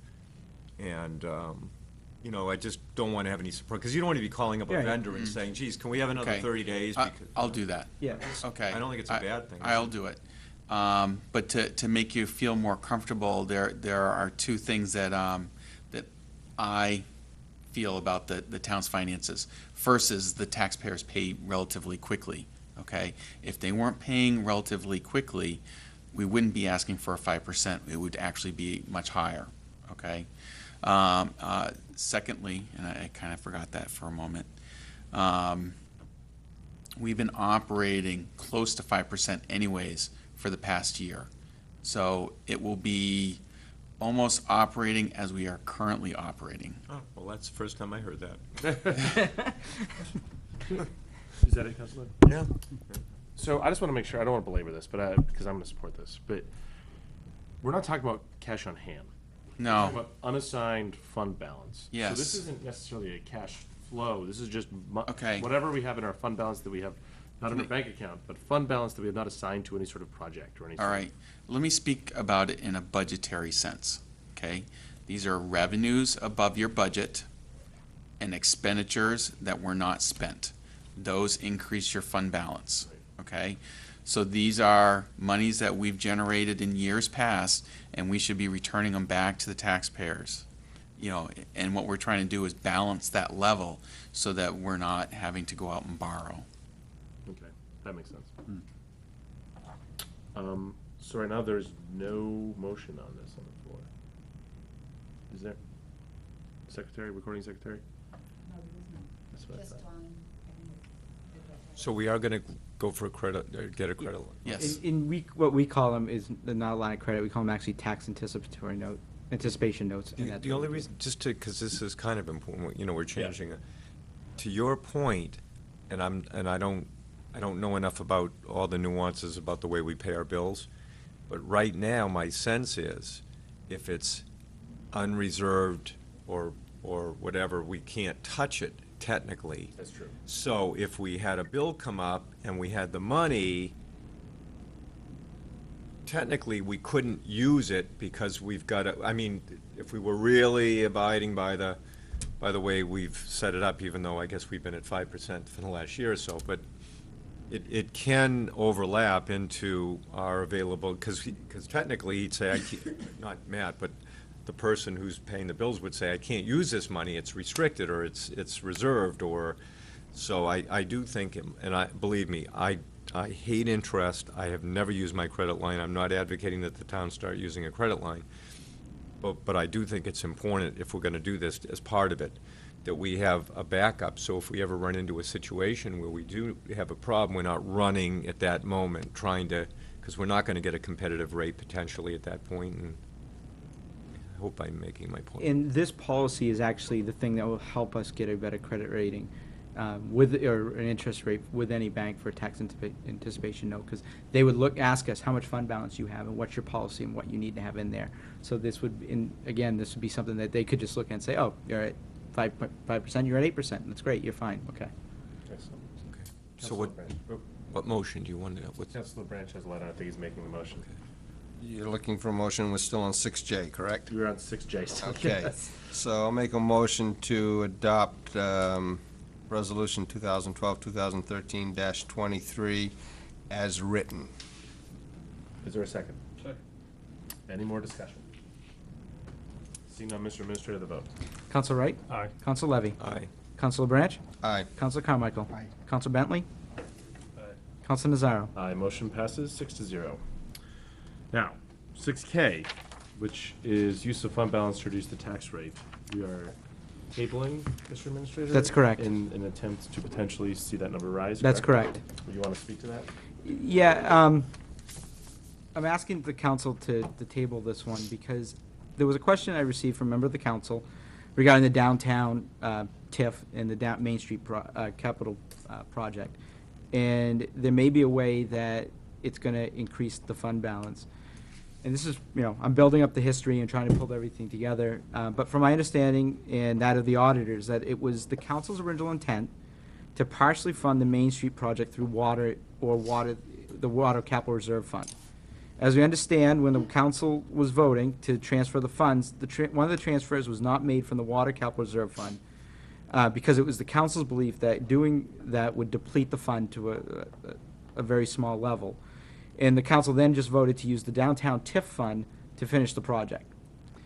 After doing this transfer, the town determined that the water fund had more money than previous believed. However, the council by this point had already closed the TIF. The auditors understand that the town attorney stated that reestablishing the TIF would be an extremely difficult thing and almost impossible. However, the auditors suggested that by a vote of the council to transfer the funds from the water fund balance to the Water Capital Reserve Fund, and then a vote of the council from the Water Capital Reserve Fund to the Main Street Capital Project Fund, which is still alive, from the Main Street Project Capital Fund to the general fund, because it's basically, that's what should have happened to the downtown TIF, we're going back to the general fund, that's a way that the original intent may be able to be successful. I'm asking the RA for an opinion on this. Auditors are recommending that, and also recommending that town council reviews the procedure as well. So I'm asking to table this at this point in time. We want to make sure everything's done correctly and every T is crossed and I is dotted. Councilor Branch? Motion to table 2012-2013-24. Second. Any discussion? Hope you find out good things. Yes. Mr. Administrator, seeing no more discussion, the vote. It just, Sorry, Just I have gotta do We that. gotta vote to table. while he's doing that, just for anybody who's not watching the debate at home, this may ultimately lower the tax rate a little bit this year. Not that that wasn't made clear, but that's the purpose of this. We already were in a place where we could potentially lower it, potentially more now. Yeah. Council Wright. All right. Council Levy. Aye. Council Branch. Aye. Council Carmichael. Council Bentley. Aye. Council Nazaro. Aye, motion passes 6-0. Mr. Administrator, the next two, you said the DES representative is not going to be present? The Emergency I'm Management sorry, Director. Emergency Management Director is That's not present? correct. So we have to We can just leave it. leave 7A and B as open items? Yep. We will not address them today. Which moves us on to item 8, which is old business. Does anyone on the council have old business? Councilor Branch? I think this may fall under old business, but just wondering if we can get an update, because I believe the council did authorize $150,000 for a pilot study on McIntosh Well, and I would like to know what the status is on that. Can we find out? I think we did that back in maybe August. Councilor Bentley did bring up that it's not listed in our PDF Yep. here, but there is a 7C. Should we wait for the full council to be present I for think we that? should now, no, because I think Yeah. other people read this and not their packet, because I already spoke to someone else and they didn't know it was here, so. Yeah. 7C. Yeah, see, it's not in our, it's written in the printout, but not in the packet that we got. Oh, I It's, didn't see yeah, it's appointment to counselors to collective bargaining negotiating team, but is it all right if we wait until the full council is present next week? It would be we could do it at the workshop. At the workshop? To suspend the rules. Yeah, we'll suspend the rules, Yeah, that's fine, but I'd that's rather fine. have the full council Yep. present. It's on the 7C. Yeah, it's on the paper copy, not on the electronic Would the one. council be opposed if I tried to set up dates, though, with the union to start negotiations? I think Just to that's get the moving? prudent thing to do. Okay. Anyone, any counselor have an issue with that? Well, I guess Vice Chair Bentley? the only question is, if you go and set November 5th and November 9th and find out that, Councilor Carmichael's on it, that's when he's going to Aruba. Yeah. Maybe we might want to find out. Yeah, I'll make it tentative. Okay. I'll talk to the individual. Any other old business? I just want to, Counselor Wright? I'm not sure if it's old business or new business, but I just want to let everyone know that I'd like to thank the trustees of the library and the head librarian. They had an open house last week, and they took us a tour, and they had some issues there, and some of the issues were parking. They feel like they've lost 8 parking spaces. Another issue was parking where they decided to park where the sidewalk was, but I see that they have 3 signs up today. They also had some maintenance issues, from snow dams to also snow removal issues. And hopefully, I'm not sure if they should sit down and talk with Steve to get some of these issues done, but some of them are concerning. Yeah. But it was, I'm glad they took the time, and I'm glad the people that showed up, that showed up, so. Excellent. Yep. Thank you for bringing that Yep. up. Vice Chair Bentley. A couple quick things I saw in the notes in Town Administrator's report, but the Heritage Fest was a great event. I know some of the councils are out at it. Great job done by a lot of people in that group. And I had one other thing that come back to me. Oh, I'm hoping we can read the letter of commendation, maybe publicly, if that could be put on the agenda. I was kind of hoping, Chief Malasky. Yeah. I think it would be good. He's done a lot of. Okay. That's it. Any other old business? Seeing none, the next meeting will be our workshop on October 17th. Counselors, in 2.5 hours, I think we got a ton of work done, so I appreciate all of your work. I will entertain a motion to adjourn. Motion to adjourn. Is there a second? Second. All those in favor? Aye. Aye. Opposed? Motion passed unanimously. Thank you very much, counselors.